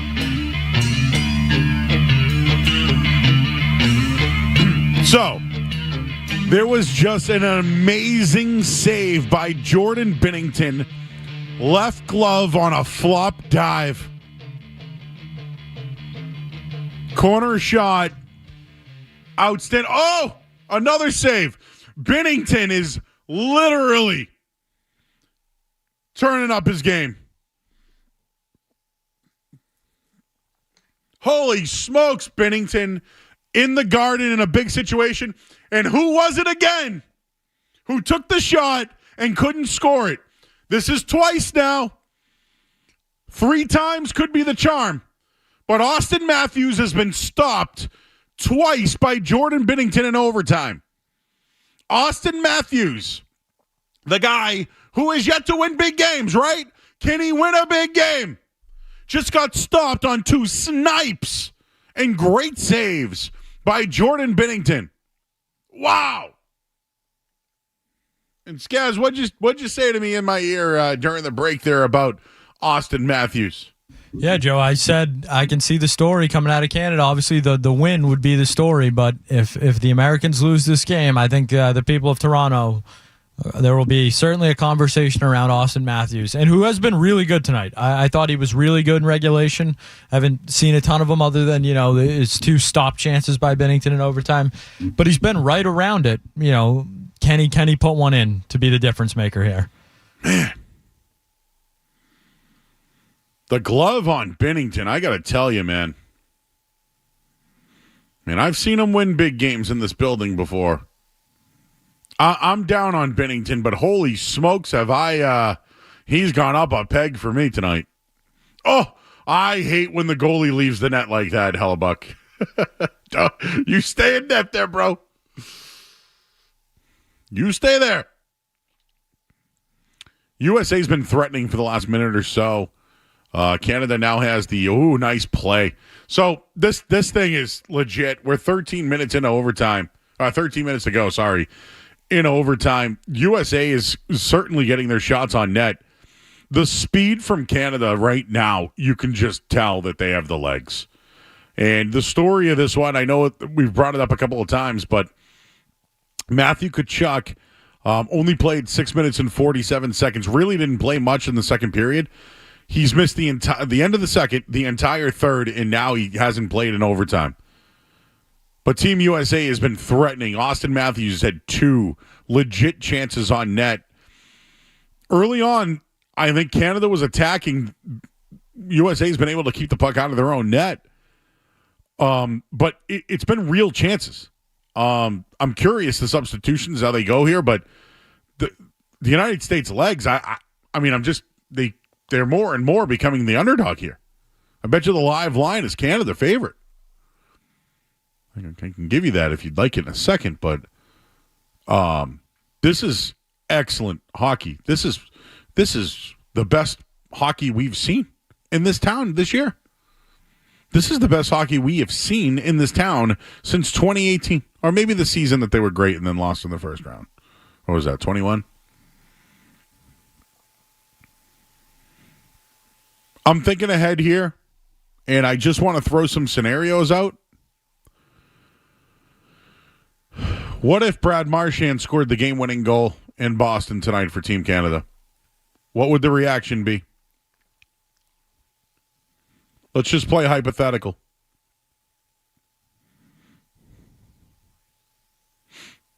Hypothetical, Brad Marchand scores the game-winning goal for Team Canada. What's the reaction from the fans? I'm pulling up DraftKings right now. I'm going to get you the live line. Very interesting. So Crosby's been on the bench for a little bit. I wonder if they're going. I think they're going younger right now.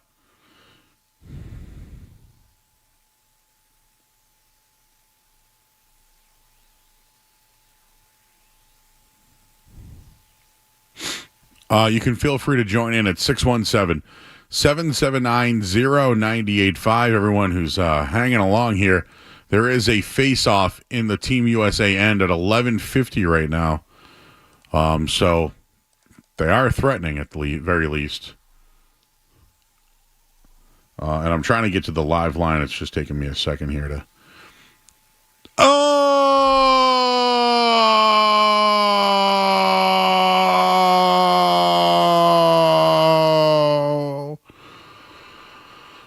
The game has ended in overtime.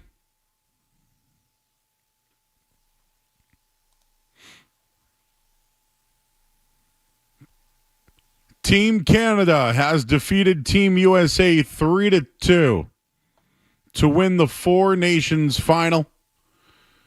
Canada wins the championship. Team USA has lost in overtime right now, trying to get the game winner, but there's a lot of cheering going on. Canada wanted this one. You could tell they're cheering in the corner. Jordan Binnington was absolutely spectacular in this one. There it is in overtime. Game winner off the faceoff. Connor McDavid. Right off the left post, past Hellebuck. Wide open. Wide open. No one's stopping that. Austin Matthews was out of position if you look at it.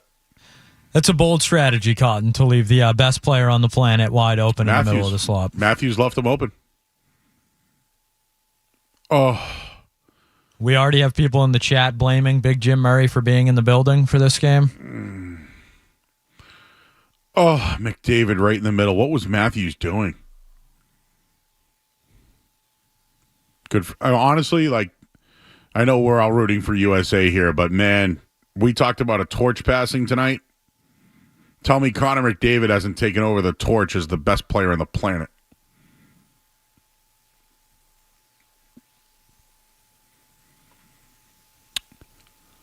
Team USA loses tonight 3-2 to Team Canada. We're going to talk to be joined by Kevin Majore. We'll get his thoughts on the game. Team Canada is celebrating. They'll do the handshakes. We'll take a quick break while all that happens, and then we're with you tonight until 1 a.m. Connor McDavid, the game winner tonight, 8:18 into overtime. Team Canada wins the Four Nations Championship. I'm Joe Murray. We're here till 1 a.m. on the Sports Hub. Don't go anywhere. There's more Joe Murray. More Joe Murray.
We're also live on YouTube tonight. So if you go to search 98.5 The Sports Hub on YouTube, you can join the chat. You can also listen to the show as well. But Team Canada wins in overtime tonight, 3-2. Connor McDavid with the game winner off the left face-off, wide open in the middle. Austin Matthews was in between, left him wide open. Great shot. Team USA had their chances early on in that overtime there. Austin Matthews in particular. Jordan Binnington, once again in a big game in Boston, was the difference maker. Let's bring in Kevin Maggiore of Felger and Maz. He's giving his reaction. Were you switching jerseys tonight? Was there a lot of were you moving around tonight with the conspiracies and everything? How'd you see this thing end here tonight, Kevin? There was no jersey switching or anything, just trying to enjoy the game. And I mean, it's sad as an American hockey fan, but I've seen that ending before, and I kind of expected to see that ending again, and it happened. The best player in the world, again, this time 15 years later, it's McDavid, as opposed to Crosby 15 years ago, ends it in overtime. So a couple of things, just on the overtime itself. I can't say it enough, but Jordan Binnington was outstanding. I questioned Canada going with him. I thought maybe Aiden Hill for a game in there at some point to see if you could get something. But that overtime in particular, the glove save that he made, there was two. One on the left side on Matthews, but the one before that was a little bit of a poke. And Binnington made that save on Matthews as well. And it's just when the game winner happened on the flip side of Matthews. I wonder if Team USA almost ran out of gas being down a forward. Yeah, I mean, being down, it was basically the entire back half, last like 30 minutes of the game. They were down a forward, obviously with Matthew Tkachuk being out. And to go to Binnington, I've said it'll haunt me to my dying day that he beat the Bruins in 2019. But there are just some guys that when they get put in the moment, they're good. And they're really good, and he's proving to be one of those guys. The problem for him is that you got to get him to the moment, and he costs his team, I guess I would say at times, of getting to the moment in terms of he's not that great of a regular season goalie, but when it's all there and it's on the line, there's nothing that shows me that he can't do it because he's now done it twice in this very building, and that's huge. Just watching the game, there were times where I did feel like Canada could take over with their speed. I thought the Sam Bennett goal was really good. That was somewhat of an equalizer there. But at any point tonight, did you feel that the Team USA had the advantage and could win this game? It was in the when they took the lead 2-1. I didn't think they were going to look back. I thought that. I honestly felt going in that the first team to score was going to win the game, so I guess I originally was right. It just happened to end up being in overtime. But once the Americans tied it and then took the lead, I did not think they were going to look back. I didn't think that they would give up the next goal. I thought they were going to score the next goal and make it a 3-1 game. So that honestly was there when I thought that they could get away with it, but proved me wrong, and that Canadian team has a lot of playmakers, and Mitch Marner is one of them, and he made a great play to set up Bennett to tie that game. What do you think of Sidney Crosby's play? Obviously led the entire tournament in points. He didn't want to lose tonight. I mean, I think we saw a torch get passed tonight. I know McDavid's the best player in hockey, but I think this cemented it tonight. But Crosby had a great tournament. His impact in this game, I know you might not have seen it as much, but throughout the entire tournament, he was one of the better players. But I do think we saw a torch passing tonight. Yeah, I mean, first of all, I agree with you on the torch passing. I think this was the moment that McDavid needed. He hasn't won a cup yet. He's been in the league for 10 years. He came close, obviously, last year.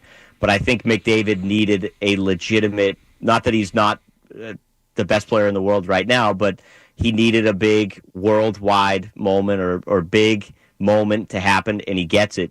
Going to Crosby, unless I heard McDonough wrong, I know you're you were on the air. So, but I thought it was mentioned that, and I didn't know about this, that Crosby's kind of playing through a little bit of a back injury right now, which just makes it more impressive of how good he is. I mean, to me, he's a top 5 player in the world. He's in the history of the game. Excuse me. He is my favorite player, but this tournament again proved it goes back to that first game against Sweden. The play that he made in overtime to set up Marner to win, and even leading the tournament in points. The little things that he does, even at 37 and a half, whatever the heck his age is, it just shows that he is one of the greatest of all time.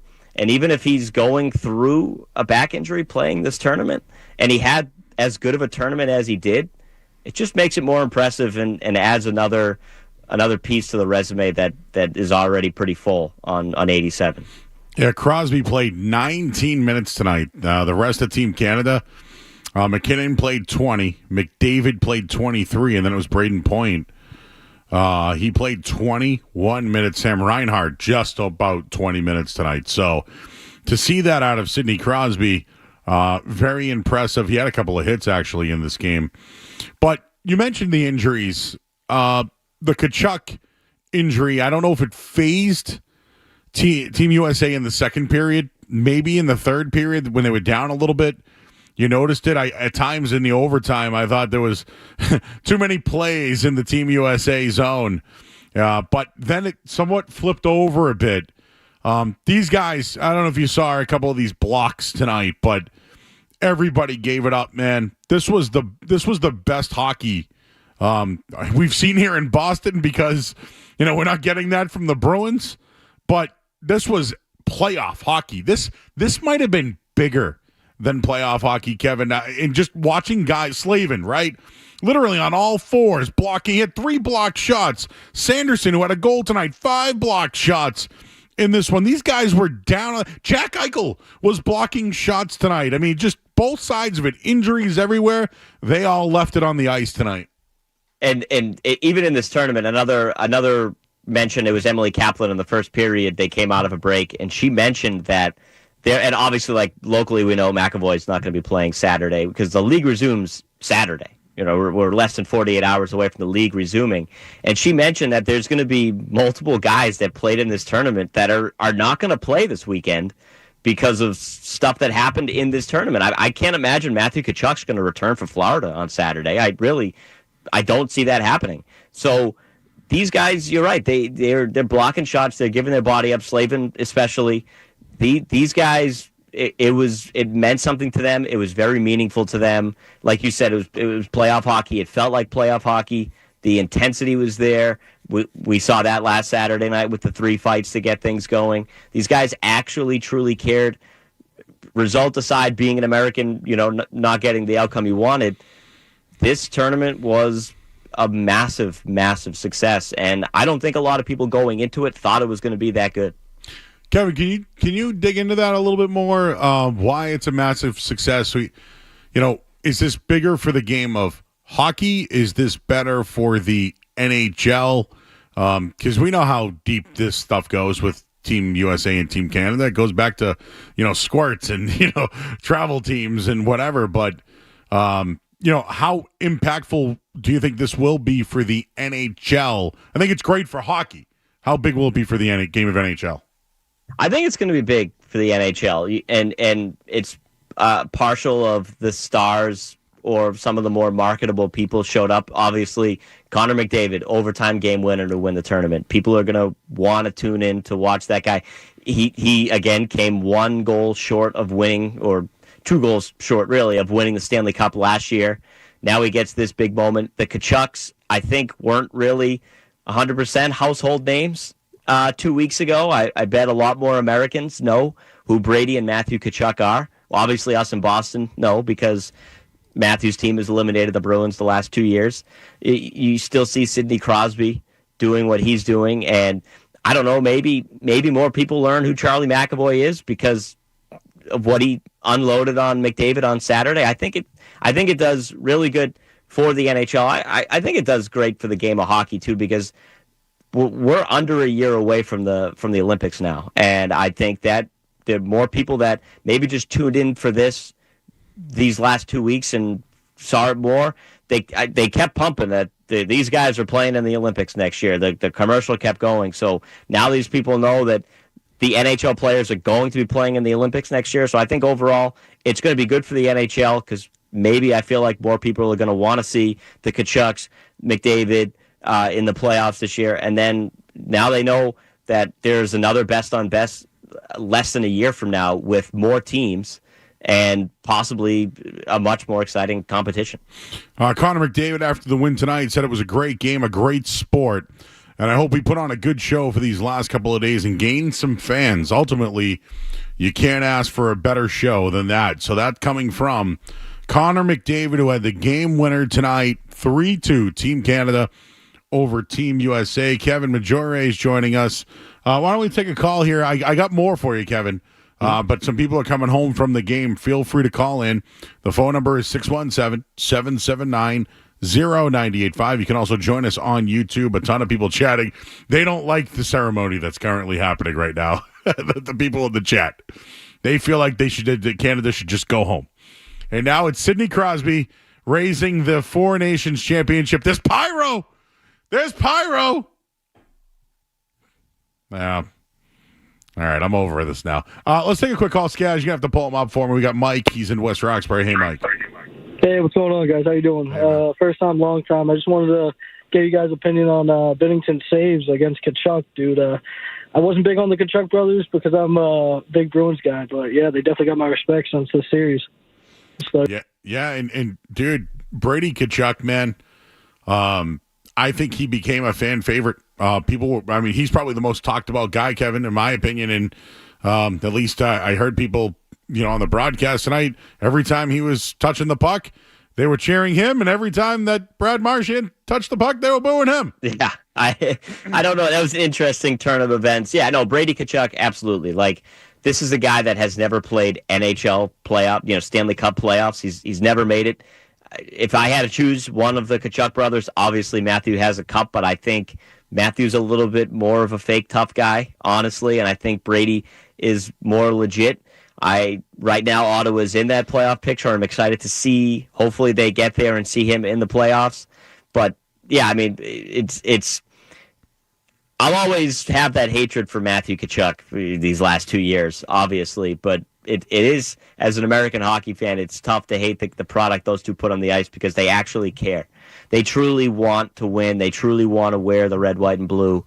And they're two guys that you going forward can build these teams around. And like he mentioned Binnington.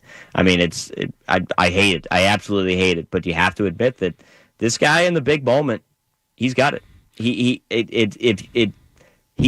shows up in big moments and he's really good. And when it's all on the line, he is a damn good goaltender. Couldn't have said it better, man. His saves in that overtime was absolutely incredible. And on Matthews, Austin Matthews, in my opinion, currently right now is the greatest goal scorer in the league. Obviously not all time. Ovechkin's making that run at Gretzky right now, but the best pure goal scorer in hockey is Austin Matthews. And Binnington point blank stoned him in overtime to save that game. I got more on Austin Matthews. Obviously, we saw a Charlie McAvoy appearance. He was released from the hospital today. A lot on this. A lot on some of how the Bruins played in the tournament. We'll take calls, and we're here till 1 o'clock tonight. Kevin Maggiore is hanging out as well. I'm Joe Murray Moore, as we're here until 1 a.m. on 98.5 The Sports Hub. You're listening to Joe Murray on 98.5. You're listening to Joe Murray on 98.5 The Sports Hub.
right through the night. I actually spoke with women today. On the Sports Hub.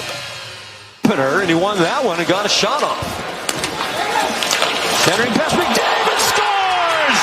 Connor McDavid wins it for Canada!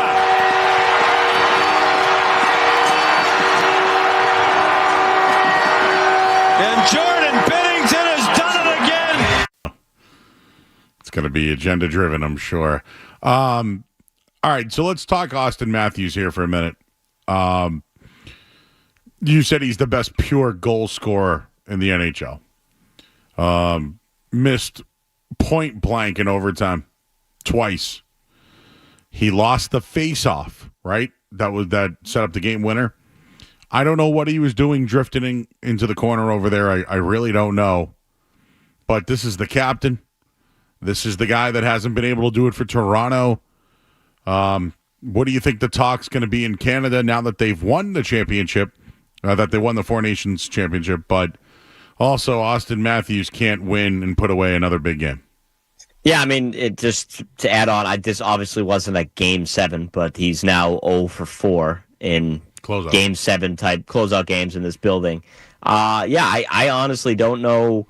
I'm sure they'll be excited up in Canada about the win, but yeah, the question continues to build of can this guy win? Because Toronto is currently the biggest team up there. I know Edmonton went to the final last year, but Toronto's the most talked about team up in that country, and he's the captain of that team. They've constantly come up short with all that talent they have, and tonight, he can't put the puck away in overtime. He loses the defensive zone faceoff. I don't want to use injuries as an excuse. He has not been fully healthy this year. They've been very quiet about what he was dealing with. I thought he was going to be I thought he was a healthy scratch the other night. Turns out he wasn't. He's some new injury that he got in the tournament, so maybe that plays into it. But the question marks grow a little bit bigger on Austin Matthews up there. Marner had a good tournament, so the question mark maybe shrinks on him a little bit.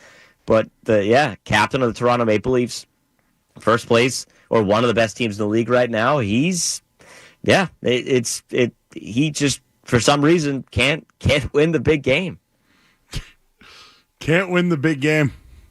And it's not him alone. But here you go. Connor McDavid scores the overtime winner here. What happened back in April? David Pastrnak, the best player on the Bruins, scores the overtime game winner.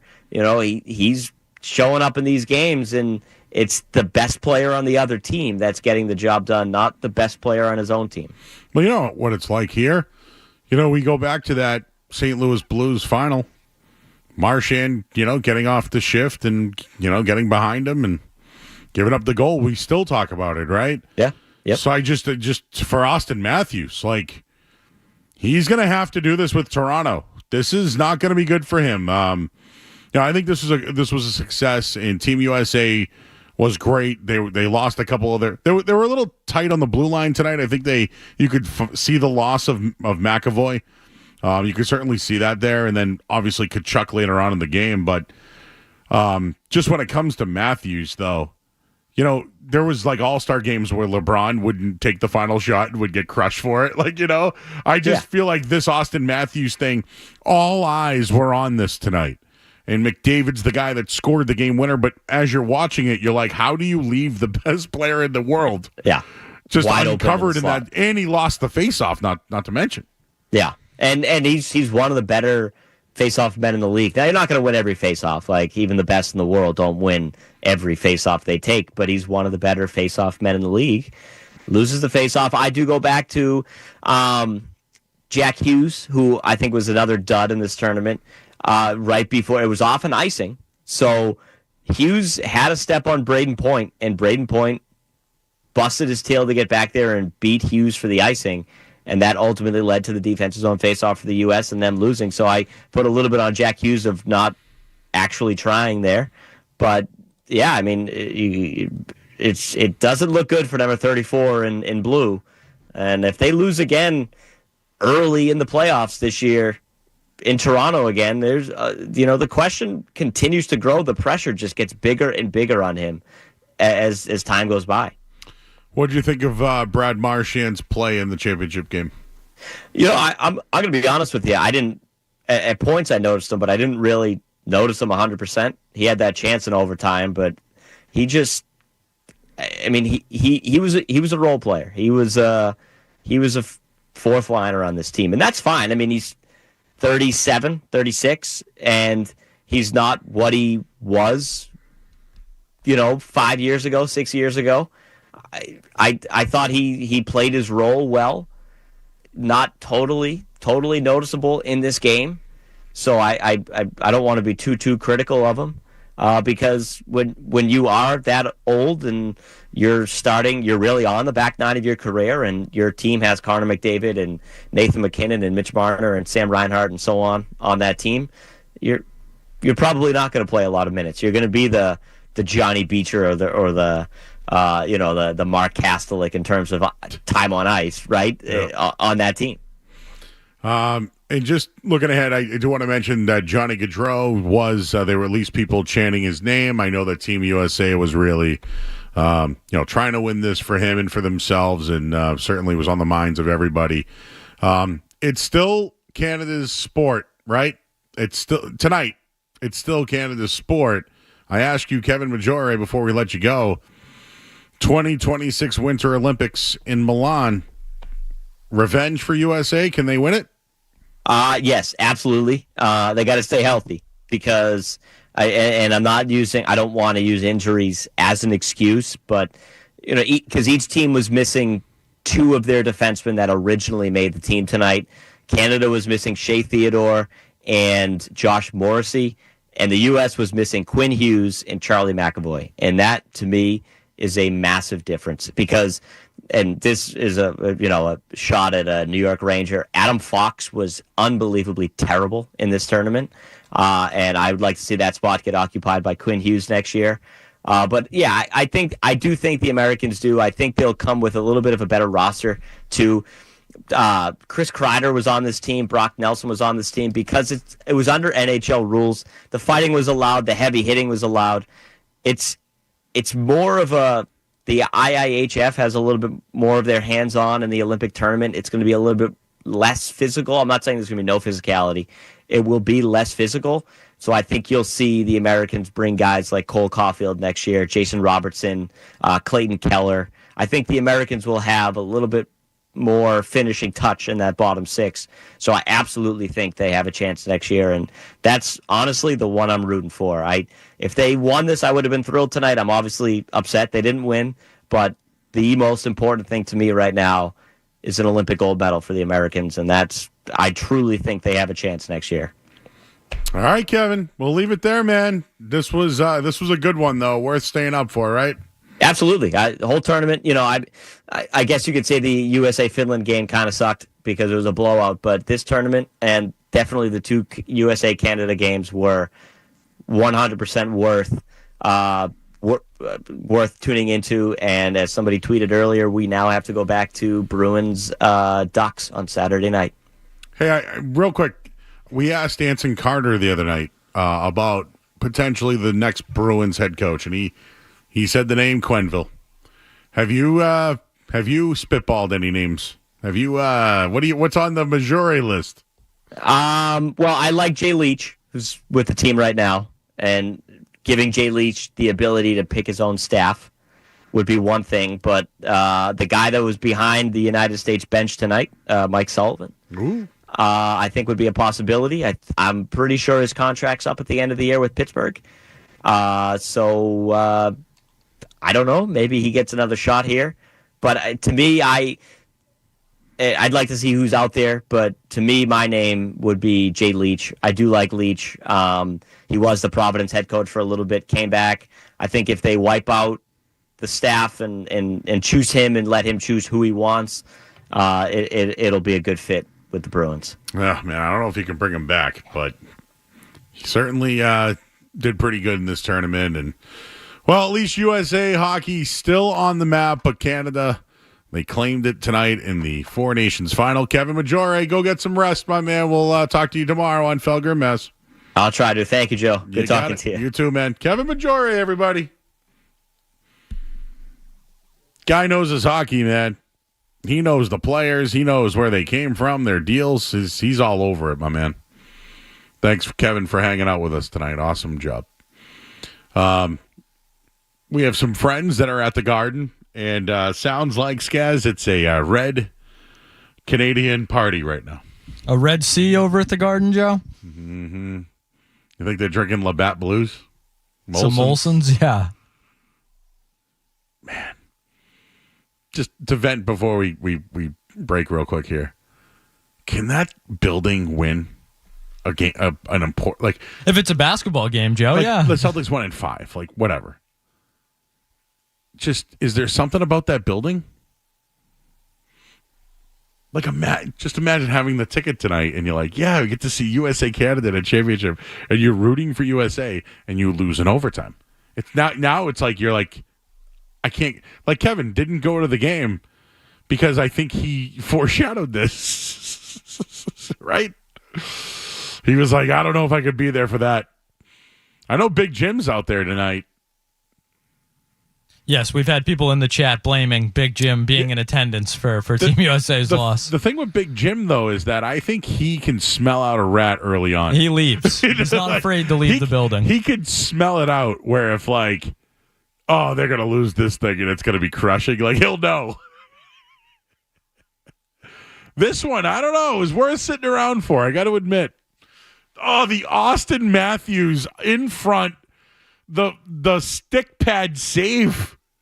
Joe, from a man inside the building, our very own Jeff Williams checking in. I'm so disappointed. I've walked out of this building upset way too many times. That's the life of a Bruins fan lately, unfortunately. And listen, we're here when it happens. So you remember? I don't know if you remember last year. I had this like big rant about I'm sick of talking about how small Grzelcyk is in the playoffs, or like I've been doing that for 7 years. Like I've been complaining about their goal scoring and Grzelcyk's too small, and like I just couldn't do it anymore. As a fan of the Bruins and the fan of hockey, God bless you all. You can't win in that leaving that building. Jeff is so right. Leaving that building of disappointment, man. Oh, it's so bad. It's really like you can feel the depression. Oh, it's so bad. I see you guys lined up on the phone lines. We'll get to you. We're here until 1 a.m. Going live, local. You coming home from the game tonight, 617-779-0985. We're also live on YouTube. We got a bunch of people watching right now, so thanks for everybody that's tuning in. I got some takeaways from the tournament. We'll replay some of the big moments. And Austin Matthews, although Connor McDavid, star of the game, if there was a guy that could have won the game and potentially lost the game, it was certainly Austin Matthews. We'll get into that coming up here on the other side. We'll do a headline real quick, get you caught up on everything, and go right to your calls here on the Sports Hub. From the Town Fair Tire Studios, this is Boston's home for sports. He scored! What a blast by Boston! Waiting, Holiday screams, good night! WPCFM and HD Boston 98.5, the Sports Hub. Beasley Media Group station. Sports Hub headlines. Presented by Celsius Energy Drinks.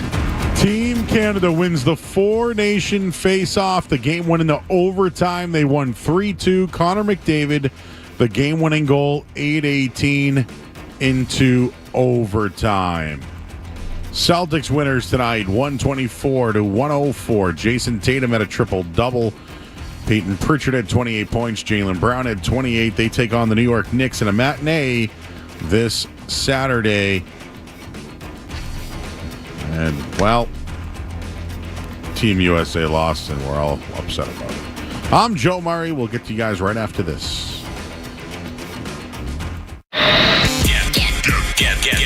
There's the potential there for big stuff. 98.5, the Sports Hub app. Get the app. Matthews again kicked out. The follow-up stop by Binnington. It's 2019. Oh, Binnington stops that too. The U.S. has had all of the great chances. Off the draw, Matthews again. Snap. once again, hoping for a win and could not close it out. I just got a tweet on X. Just had someone say to me, it's the second time they've watched Jordan Binnington raise a trophy at TD Garden.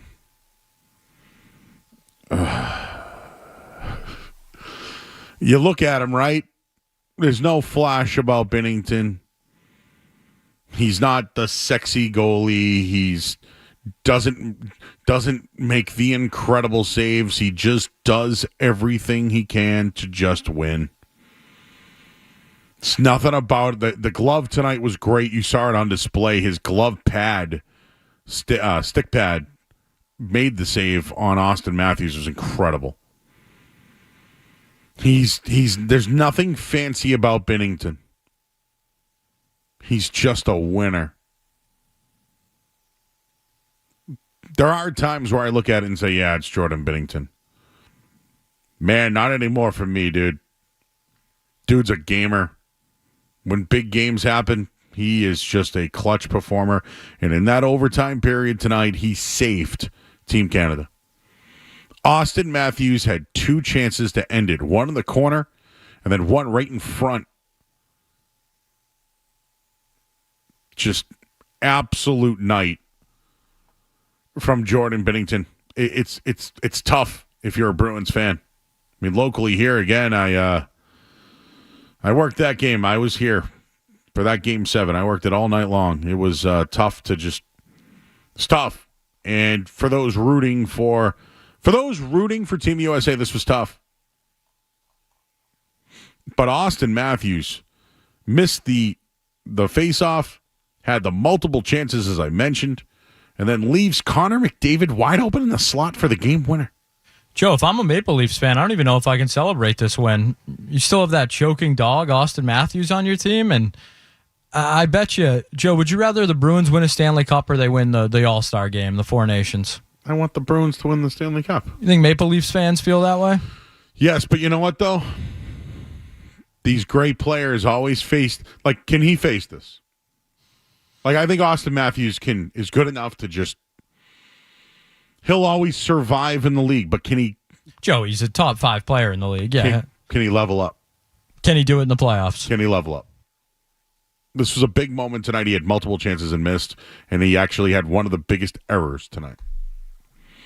You said top 5, right? Did he play like it? No. I don't even know if he was one of Team USA's, best 3 players in this tournament. I thought he was really good in the first 2 periods, but he just made mistakes. Seems to be his story. All right, let's get to you guys at 617-779-0985. Again, just to bring it up, like if this was, we still talk about Brad Marchand. We still talk about it. Like, what's Toronto going to do today? Yeah, Team Canada won, but man, Austin Matthews got stoned, literally stoned. Joe, we have an expert caller on the line. Sources on the ground here. A man who was at the game tonight. Let's pull him up. Bird. Hey, Joe, what's up? Tell me, what was the vibe like? It was a good vibe at first, and then in the second and third period, it was just basically like dink and dumping in the zone. It's like, dude, what are you doing, dude? What are you doing? Then McDavid was wide open in the corner and slams it home for Canada, eh? Bastards. I know. What was there a sea of red out there, Bert? Yes, there is. There's a sea of red in the city of Boston right now, celebrating, screaming, "Ole, ole, ole, ole!" Hey, it's like, it's obnoxious. What happened when I hate every Canadian right now? What happened when Team Canada scored the goal? Were people just leaving, or did they stay to watch? There was just standing there in shock and like pissed off. Like, are you kidding me? You let them over like that? And then just anger and frustration and silence. And everyone chugging their beers as they left the garden. Is this a eat your feelings kind of night? Oh, yeah, absolutely. Oh, yeah. I might go to McDonald's and get that 20-piece nugget with the honey you guys talked about the other day. There we go, Bird. Any other takeaways from the game? Any other takeaways, guys? No. It's just sad and somber in this truck right now. Isn't it sad? Like, Every time there's a We big can't game. beat Canada when it counts. It pisses me off. It's not even Canada. Can they win a game in that building when it counts? Exactly. It's true. Bennington blows. Oh. The thing is, he doesn't. He doesn't. He doesn't. That's the problem. No, he doesn't. You look at him, right? He looks like a jobber, right? Yeah. He looks like a jobber, and then here he is with finishers all night long. Yep, and he won the championship and the Stanley Cup. 2 trophies at TD Garden. He owns us, Bird. I wish you didn't say that to me. Thank you, Bird. Have a good night. Wait, later, bud. All right. Anywho. You're gonna have to use the phone. I'm in a different computer, and it just doesn't work. Let's do Grant in Franklin. Grant, what's up, buddy? Hello. I just wanted to get your quick opinion on Nathan McKinnon winning tournament MVP at 4 points in 4 games, and I was just curious if it should have went to McDavid after his game winner. I would have given it to McDavid, but I will say this: I thought McKinnon was the most consistent player throughout the tournament. So sure, that's why I think he might have got it. He was the most consistent player. But yeah, we just talked about this with the NBA, right? People think it's a homer take when I say this, but I think Jason Tatum should have won NBA All-Star Game MVP. But because it was where it was in San Francisco, it was a Lifetime Achievement Award for Steph Curry. You could have just given it to Connor McDavid because he had the game winner. But most consistent, it was McKinnon. So I'm fine with that. And you know what's funny? I didn't even know that. So that's my instant reaction to it. Let's talk to Kevin. Kevin is hanging out in Bridgewater right now. What's up, Kevin? Hey, what's going on, Joe? Yo. Where's Tage Thompson? They got him riding the pine. Guy's 6'5". He's one of the hottest scorers in the league. And they don't play him. Well, I'm trying to think. So what did they do tonight? He wasn't on the roster. Yeah, he wasn't selected to the team. He wasn't even selected. If you want to question that, fine. He's a young guy. I like Tage Thompson a lot. I think he's a very good player. He doesn't exactly play to his size always. I don't want to call him soft. I don't think that's accurate. But he is. He doesn't always play to. I believe he's listed at 6'6". So he is a moose out there for the Sabres. But if you want to question USA's roster, I don't know if Tage Thompson is exactly the name I would start with. He's a very good player. Just to bring this up, though, did you see the speed out there tonight? Tage Thompson can move. He can move. So you think? Wait, I don't know, man. With that speed over there, I just wonder about that. Man, the Olympics next year, huh? You ready? See, you're right about this, guys. I hope it helps the NHL. It should. It should. But the game of hockey, man, I'm already locked in. Milan? Is that where it is? I believe it is in Italy, yes. You're going to get Team USA versus... Oh, that would be an after party, huh? Oh.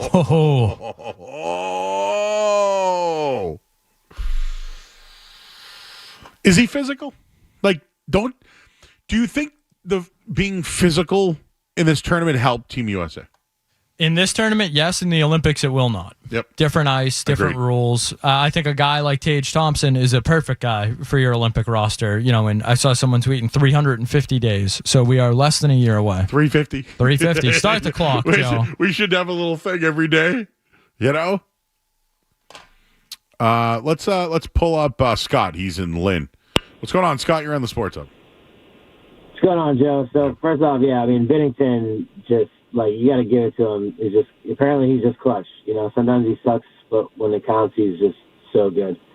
But how nice was it to hear Sean McDonough's voice? As a Boston, Boston sports fan, I love hearing him on the big games. You guys does the college football sometimes. Does the hockey. I love it. Yeah. I love always the Red Sox Yankees games, the classic Fox games.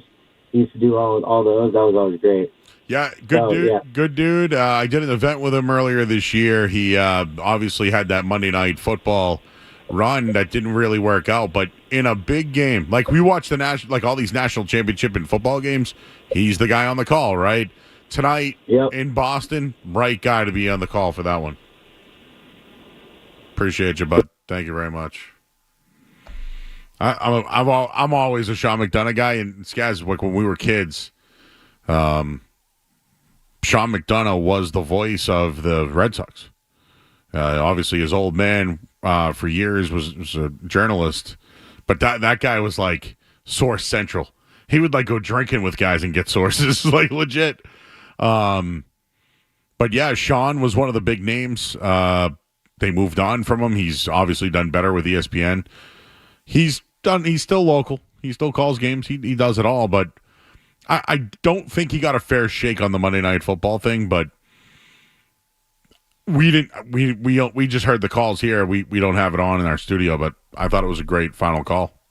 Yeah, I'm a big Sean McDonough guy. Whenever he's on a game, you know it's a big game. I think I don't want to say it's rare, but there are certain announcers when you hear their voice, Kevin Harlan, guys like that where you tune in, you know it's a big game. And I think McDonough brings that, and that's exactly what you're looking for on a night like tonight. So, yeah, big Sean McDonough guy. Wish we could hear him call a game winner in our favor, Joe. That would be nice, but can't have it all.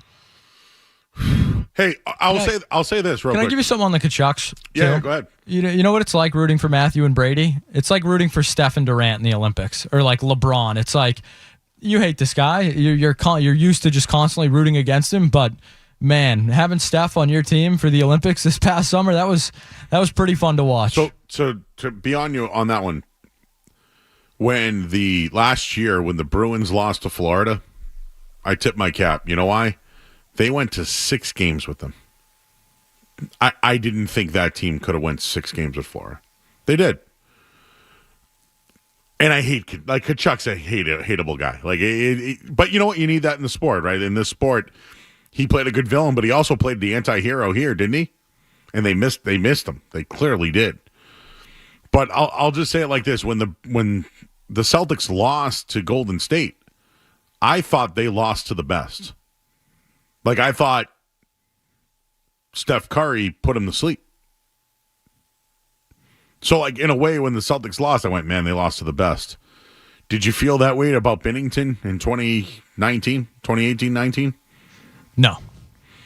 Is he the best now? No. Tonight didn't prove anything?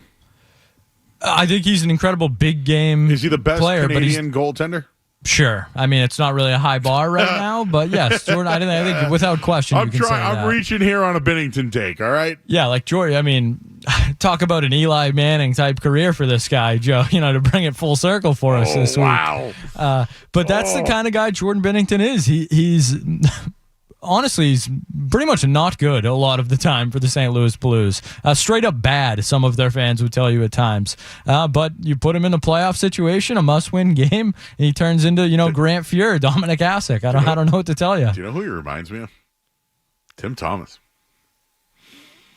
Thomas won Vezinas, though, didn't he? Or at least a Vezina? Well, Tuukka did. I think Thomas might have won one, too. Thomas was a struggling NHL player for a while, was a backup. It was good, had hip surgery, and then came back and was lights out. I don't know why. Have you ever heard Binnington speak? Unfortunately, yes. I have heard him speak. And I know a lot of people don't want to hear Tim Thomas speak or didn't want to hear him speak at one point. So I think that's come full circle around now. But shocked he never started a podcast, Joe, with everybody else that starts one. Very interesting on that. Yeah, I hate comparisons. I hate comps. I'm not a big comp guy, but did Tim Thomas look like this all-world goalie? No. I think that's where I'm going with it. He doesn't look the part. But in huge games, he makes amazing saves tonight. Oh, watching that, McDavid's just so good. He's such a good player. I've had the debate about Crosby versus McDavid with some people. Scoring the game winner tonight, jumped up and down, congratulated by all his teammates right in front of the Canadian fans tonight in a sea of red. It had to be him. It was either Matthews or McDavid. And I said this tonight. I said the cream always rises to the top, right? Did I say it or not, Skess? You certainly did, Joe. And what happened? McDavid, the best player on the ice, he rose to the top. I won't give you my Macho Man, Joe. Ooh, yeah. We're here till 1. Do we need to? Can we just take calls? We got to take a couple breaks, Joe. Got to pay the bills. All right. Well, I see you guys on there. Edwin, Hoagie, Jason, Aiden. We'll take your calls. We're here till 1 o'clock tonight here on the Sports Hub. More Joe Murray coming up on the Sports Hub.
All right, back here 98.5 The Sports Hub. I'm Joe Murray. Skaz is here. We're going late. We're going for another half hour, and that's it. So if you want to get in, now's the time. The Eli Manning Binnington take has, it struck a chord. Oh, God.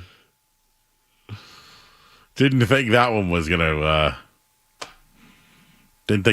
to come back to bite us. But we're loaded phone lines. We got 30 minutes to go. We have to take one more break throughout the night. But that's it. We're local. We're live until 1. Everyone's reacting to Team USA and their loss tonight to Team Canada. Let's go to the phones here, guys. Let's talk to Edwin. He's in Boston. What's up, Edwin? Hey, what's going on, guys? So I've never been to a hockey game my whole life. I've been offered Bruins tickets, but they kind of suck right now. But I was like, you know what? I'm going to go cheer on Team USA. And we lost. I don't know much about hockey, but I don't think you're supposed to leave a guy wide open in front of the net. Now we're going to deal with Drake celebrating Canada won. Oh, man. Oh, man. I can't take it, man. Well, Drake needed a small win, Edwin. But listen, I would have rather he lost. I would have rather been partying downtown right now instead of sulking. He's losing at life still. Kind of. Yeah. He still makes a lot of money, but Kendrick is still ahead, you know? Yeah, no, you're right. All right, thank you, guys. Appreciate you, man. By the way, that guy's never going to be able to go to a game ever again, and he's going to be like, "This is the Bruins. They do suck." That must have been the best atmosphere in.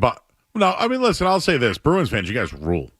Yeah, you know what? I bet you a Bruins game might have been. This was suspenseful. Bruins games are louder, though, much louder. No. You think a Bruins game's louder than that building was tonight? You think Ducks Bruins on Saturday night's going to be the same environment that was? That's not what I mean. But like Bruins in a Game 7 versus Toronto, it's pretty loud, right? I would say it's more one-sided loud, yes, from a Bruins perspective. But I think that building tonight seemed pretty juiced. It was juiced. Let's talk. Oh, well, we got. Let's go to Jason. He's in Derry. Hey, Jason. Joe, how you doing? You mentioned McDonough. McDonough's sick at all things. He was nasty for the Red Sox. I think when he had the falling out, everybody loves Orsillo because he was there for the World Series years. But Orsillo basically stole McDonough's stick, dude. McDonough's good at the hockey, the football, and then 2002 or 2003, I'm in San Diego for the Super Bowl. The bars closed down. I think it's Whataburger. I get mayo, tomatoes, pickles, onions, and cheese. With my buddy, the bar's closed down. McDonough walks in behind me with Instagram model on each arm. They were like a half foot tall enough. All right, let's. Good for Sean, if that's true. If you're listening, Sean, you're the man. My call screen is literally just it's like I don't know what's happened. Aiden, let's talk to Aiden and Lowell. Hi, Aiden. Hey, Joe. How's it going? Good, bud. Hey, heard your comment about Binnington being the Eli Manning of hockey. Good comparison. Can't in good conscience let comparing Binnington to Tim Thomas fly, though. Well, no. Well, real quick, Aiden. My just so you know, if you just selective listening, there were things about Tim Thomas with no flair, no flash, and I think Binnington's the same guy. Okay. I was saying, because Tim Thomas is a two-time Vezina winner, and a Conn Smythe winner, and a Stanley Cup champion. I know Binnington's got a Stanley Cup under his belt, but he was carried by a heavy decor. I would just like to let you know that Binnington has a nice little resume himself. What is he? You got very defensive over Tim Thomas. I don't know if I'm taking Binnington over Tim Thomas, Joe. I don't know if I am either. I never said that. Oh, okay. I just want to clear the air. No, I just feel like, though, if we're talking hardware, they have the same. I feel like Tim Thomas has got him beat hardware now. I mean, if we're talking Vezina, yeah. Personal, yes. All right. I don't know what else there is there, but okay. But Canadian championship. All right. Fine. Done. Fine. I'll end it. Tim Thomas, Binnington, over. Okay. All right. Fine. Should I have said some other goalie, Hannu Toivonen? Should I have done that? Where should I have gone there? What's Brett have to say? He's in the car. Hey, Brett. Hunter Toivonen would have been hard to argue, but yes, the Tim Thomas comparison did even though you don't love Tim Thomas the guy, but man, as a goalie, like the Aiden said last call, a 2-time Vezina winner, Conn Smythe, Stanley Cup. I get it, but you get the point, right? They're not these flashy guys. They just win. Absolutely. Hey, Bennington, man, he is. You got to give credit. I mean, hey, I was in Game 7, Stanley Cup loss. He was in the building.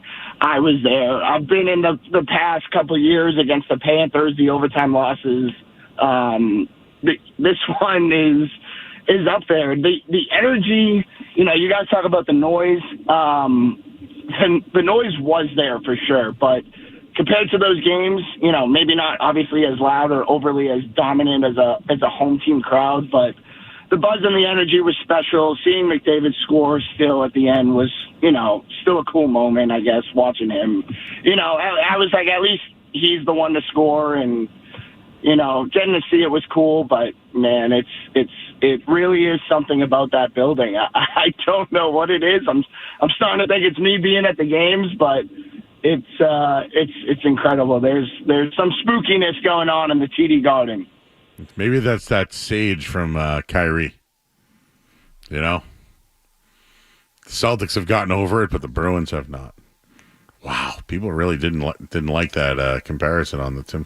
My whole Tim Thomas thing is that there's nothing flashy about them. Joe, he was running around out there he was diving, making crazy saves. He was pretty flashy, Tim Thomas. Oh, Tim Thomas is Used to dive, but we used to be like, what is this guy doing out there? I hated when he left the net. And he used to leave it off him, Joe. I hated it. He was not a stay-at-home guy. Hellebuck did it once in overtime. I go, you get back in there, bro. No, you're right. Thomas did that a lot. You're right. He did that a lot. All right, disregard I guess my real point is that these guys that, man, they just win, and he's one of them. Let's talk to Joe. I guess there's a lot of national anthem stuff tonight. What's up, Joe? Hey, so I'm not like a political guy, so I was just wondering to myself what I was going to do with the national anthem and wondering, I'm a Boston guy, by the way, and I was just wondering, what the crowd was going to do. And then I figured to myself, like, what I didn't want to boo it, but I'm like, everybody else is going to be booing it, then I'll just, boo it, even though no, I probably shouldn't. But then come to find out, nobody really booed it, and then everybody kind of organically started singing the national anthem, which really doesn't happen quite like that at games. I just thought it was kind of interesting, kind of proud of Boston with how he handled it, and I didn't really expect it. Yeah. I don't know, what do you guys think? Yeah, we were in studio, but we turned it up. Skaz mentioned that he heard the singing. I heard the singing. Heard a little bit of booze in there. But I think that was the right thing to do, right? Saying, you know what? You can do whatever you want on those things, by the way. You pay for the ticket. I think you can do whatever you want, but the way it was received for me, I thought it was handled pretty well. Yeah, I thought it was handled pretty well too, and I don't understand the argument that booing the anthem is this unsacred thing. The whole point of this country, Joe, that we live in is that you're allowed to boo the anthem. That is, other countries you're not allowed to do that. You may be in serious trouble if you do something like that. So that is the beauty of this country. So yeah, I don't really care either way if it was booed or not booed, but I was happy to see that it seemed like the Garden crowd did join in and sing the Canadian national anthem. Let's take one more, Skaz. I got some takeaways I wanted to give before we go home tonight. Jay's in Andover. Hey, Jay. Hey, what's going on? Yeah, so coming from the game tonight, I mean, it was an unbelievable game. It was probably one of the best hockey games I've ever been to. And it's hard to almost hang your head after. I mean, the U.S. played an awesome game. And they're building on it, too. And I think you said that, maybe the physicality wouldn't help at the Olympics. They're playing on NHL-size ice in Italy. So I think that the Tkachuk brothers, you're going to see a different Team Canada probably in Italy because of the physicality. So, I mean, the U.S. has built an amazing program, and I think if I'm Canadian, I'm celebrating tonight, but I'm real nervous. Oh, you're nervous about the so we talked about that. Kevin, who we had on from Pelgrim Mez, he thinks that they have a great shot to win the gold. But you're right. There's going to be a completely different team on both sides. Maybe they can play that NHL style and get a little bit bigger, like you mentioned, but I don't know. They were physical in game one tonight. I think there was just too much speed on the on Team Canada's side. They carried a lot of the play, though. I mean, even in overtime, they carried a lot of the play. At least just from what I can see from my seat. And I think they ended up out shooting them, too. Yep. Oh, no, listen, if Austin Matthews gets one of those by Binnington, everyone's happy. And then if he doesn't blow the face off and then leave the guy, the best player in the world, wide open, maybe it's a different game. Sure. Thank you. Hey, Matt McCarthy's coming home from the game who didn't sell his tickets. And he went. Hi, Matt. Let me tell you, Joe, when I die and go to hell, because that's where I'm going, the first face I will see will be Jordan Binnington. Jesus, that guy. He gave you were you not great. Did you feel that way all night? No, really until the overtime. You know, when he made those two saves, I turned to Jim Murray and I turned to my brother and I said, everybody here in this building knows what's about to happen. Canada won the game with those two saves. You could hear a pin drop in that place. Like, the nervous energy became kind of almost resignation. Like, you knew, deep down, you knew that Canada had just won the game with those two saves. I can't believe that guy. It's Eli Manning. It's Nick Foles. There's no other way to say it. That freaking guy. Can I tell you one more, though? Austin Matthews, dude. Yeah. Can he win a damn game? A big game. I didn't feel that. You're totally right, Joe. I didn't feel that in the moment because my overwhelming hatred of Jordan Binnington kind of took over my body. I kind of almost didn't even notice that it was Austin Matthews. But you're right. I mean, McDavid gets the game winner. Matthews doesn't. And, you know, it's scoreboard, right? It's scoreboard. How was Jim Murray? Did he see this coming as well? I think we all knew. We all knew when Binnington made those saves. He was not happy like the rest of us. You know, I'll say this, Joe. It was an interesting night in the sense that the team that I wanted to win didn't win. But I still walked out of that building with kind of a smile on my face because I really do feel like as a sports fan, I just experienced something historic. That place was electric. It was an incredible hockey game. I saw some of the best hockey players of my lifetime in action. It sucks, don't get me wrong, but that was a hell of a night. I won't soon forget it. Might have been the biggest event in Boston, right? I mean, think about it. The World Cup's coming, but are we ever going to get, USA, Canada, and a big match for a championship in Boston? I don't think we will. I mean, Joe, I think it was one of the biggest sporting events I've ever had the pleasure of going to. It was right up there. That place had Game 7 energy or whatever it was. It was intense. I'm so grateful that I got to experience it, and that was my overwhelming takeaway from the night. Are you going to eat your feelings on the way home? Oh, Joe, of course I'm going to eat my feelings. You take one look at me. I'm going to eat my feelings. Yep. Well, we found out that McDonald's makes honey as a sauce, and I heard it was good. I'll look into that, Joe. I don't know if you very like important honey. Research. I don't know if you like honey, but Joe, it's what I like honey, Joe. I have Joe, to ask. It's the best. You don't like turkey, so I had to ask. No, you're right. I don't like turkey, but honey is sweet and good and actually tastes good, unlike turkey. So pro honey. Matt, drive safe, sir. I'm glad you experienced one of the greatest games of your life. It was something else. And I'll talk to the people tomorrow night, Joe. I got to rest up my voice after that. All right, rest up, man. Matt McCarthy, everybody.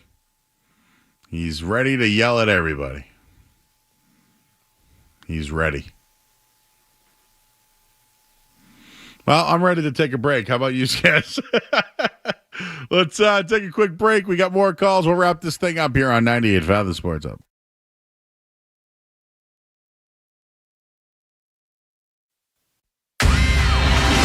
Don't go anywhere. There's more Joe Murray.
fees additional.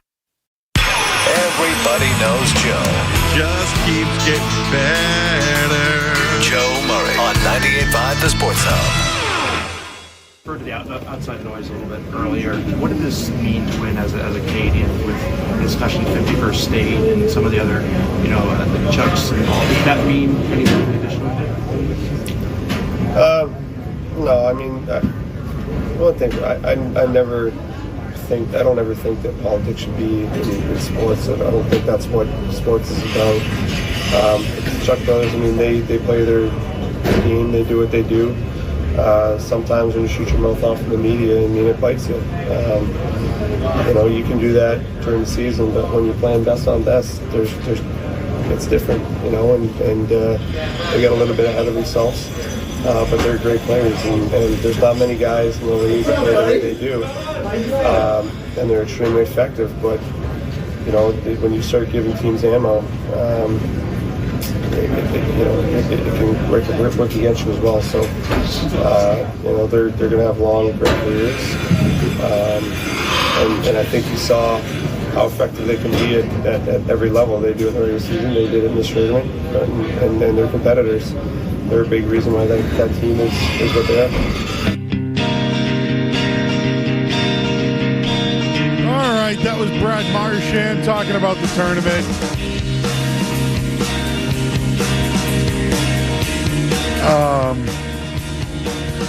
Well, Marchand wins for Team Canada tonight, so I was wondering about if he would win it for Team Canada in Boston, how it would be, but do you feel like he should be commenting on those things right now?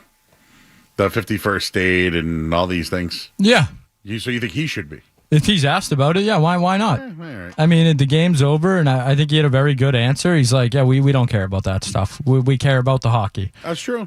And for Marchand, this isn't something I had really thought of until right now, but we've brought up Italy multiple times tonight. He's a guy that he's probably not there in a year. Like, I like Brad Marchand. I think he's a Hall of Fame player. I think he's had an incredible career, but I don't want to say he looked like he didn't belong in this tournament, because I think he had moments where he looked like a good player, but he's getting up there, coming off some major surgeries. I wonder if a year from now, if that was, Brad Marchand's last tournament for Team Canada. You think it was Sidney Crosby's? That's a tougher one, just because he's Sidney Crosby. Like, almost 20 minutes tonight. Fourth on ice time. I know we don't cross sports, Joe, but it's late, so I think it's allowed. I think of it when it comes to Crosby, because we don't have a ton of international comps to it. I think of Ronaldo still suiting up for Portugal until only a couple years ago, even when a lot of people said he might have been a detriment to the team at times because of the way he plays and the style they had to play. And Portugal had younger guys that wanted to move and push forward. And that's not exactly, he's kind of a dominant force out there. So I think it's different. It's a different conversation with Crosby. I would say there's a much, much better chance of Crosby being in that tournament a year from now than Brad Marchand. Thought the best defensive player on the night was Jacob Slavin. Incredible. Jeez, he was so good. You look at those Hurricanes rosters, and you're like, how is this team not broken through yet? Yeah.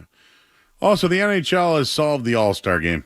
I don't know what it will do for other sports, but watching the nations play might help the NBA. Maybe they should take a page out of that one. And just real quick before we go home, there was some pretty interesting comments from PK Subban tonight regarding the NBA, and maybe some of the players need to play more, and in types of games like this, it really is important. It was. Although maybe some of the messaging wasn't great, I know what he meant by it. The best players in the world were in this tournament tonight in a closeout game for a championship. Guys were diving and blocking shots and playing hurt. Just to add to that, we watched the Celtics destroy the 76ers tonight, and I was crapping all over Embiid. He looked like a dog out there tonight. He really did. And you know what? He dogged it and tapped out after the game. Told Tim Bontemps that he is he's going to fix what's going on with his knee. So, as much as I was calling him out, he should do it, he's going to do it now. But is this what PK Subban means by it? These star players tapping out of these events or tapping out late in the season? You don't see that in the game of hockey. Thank you, everybody.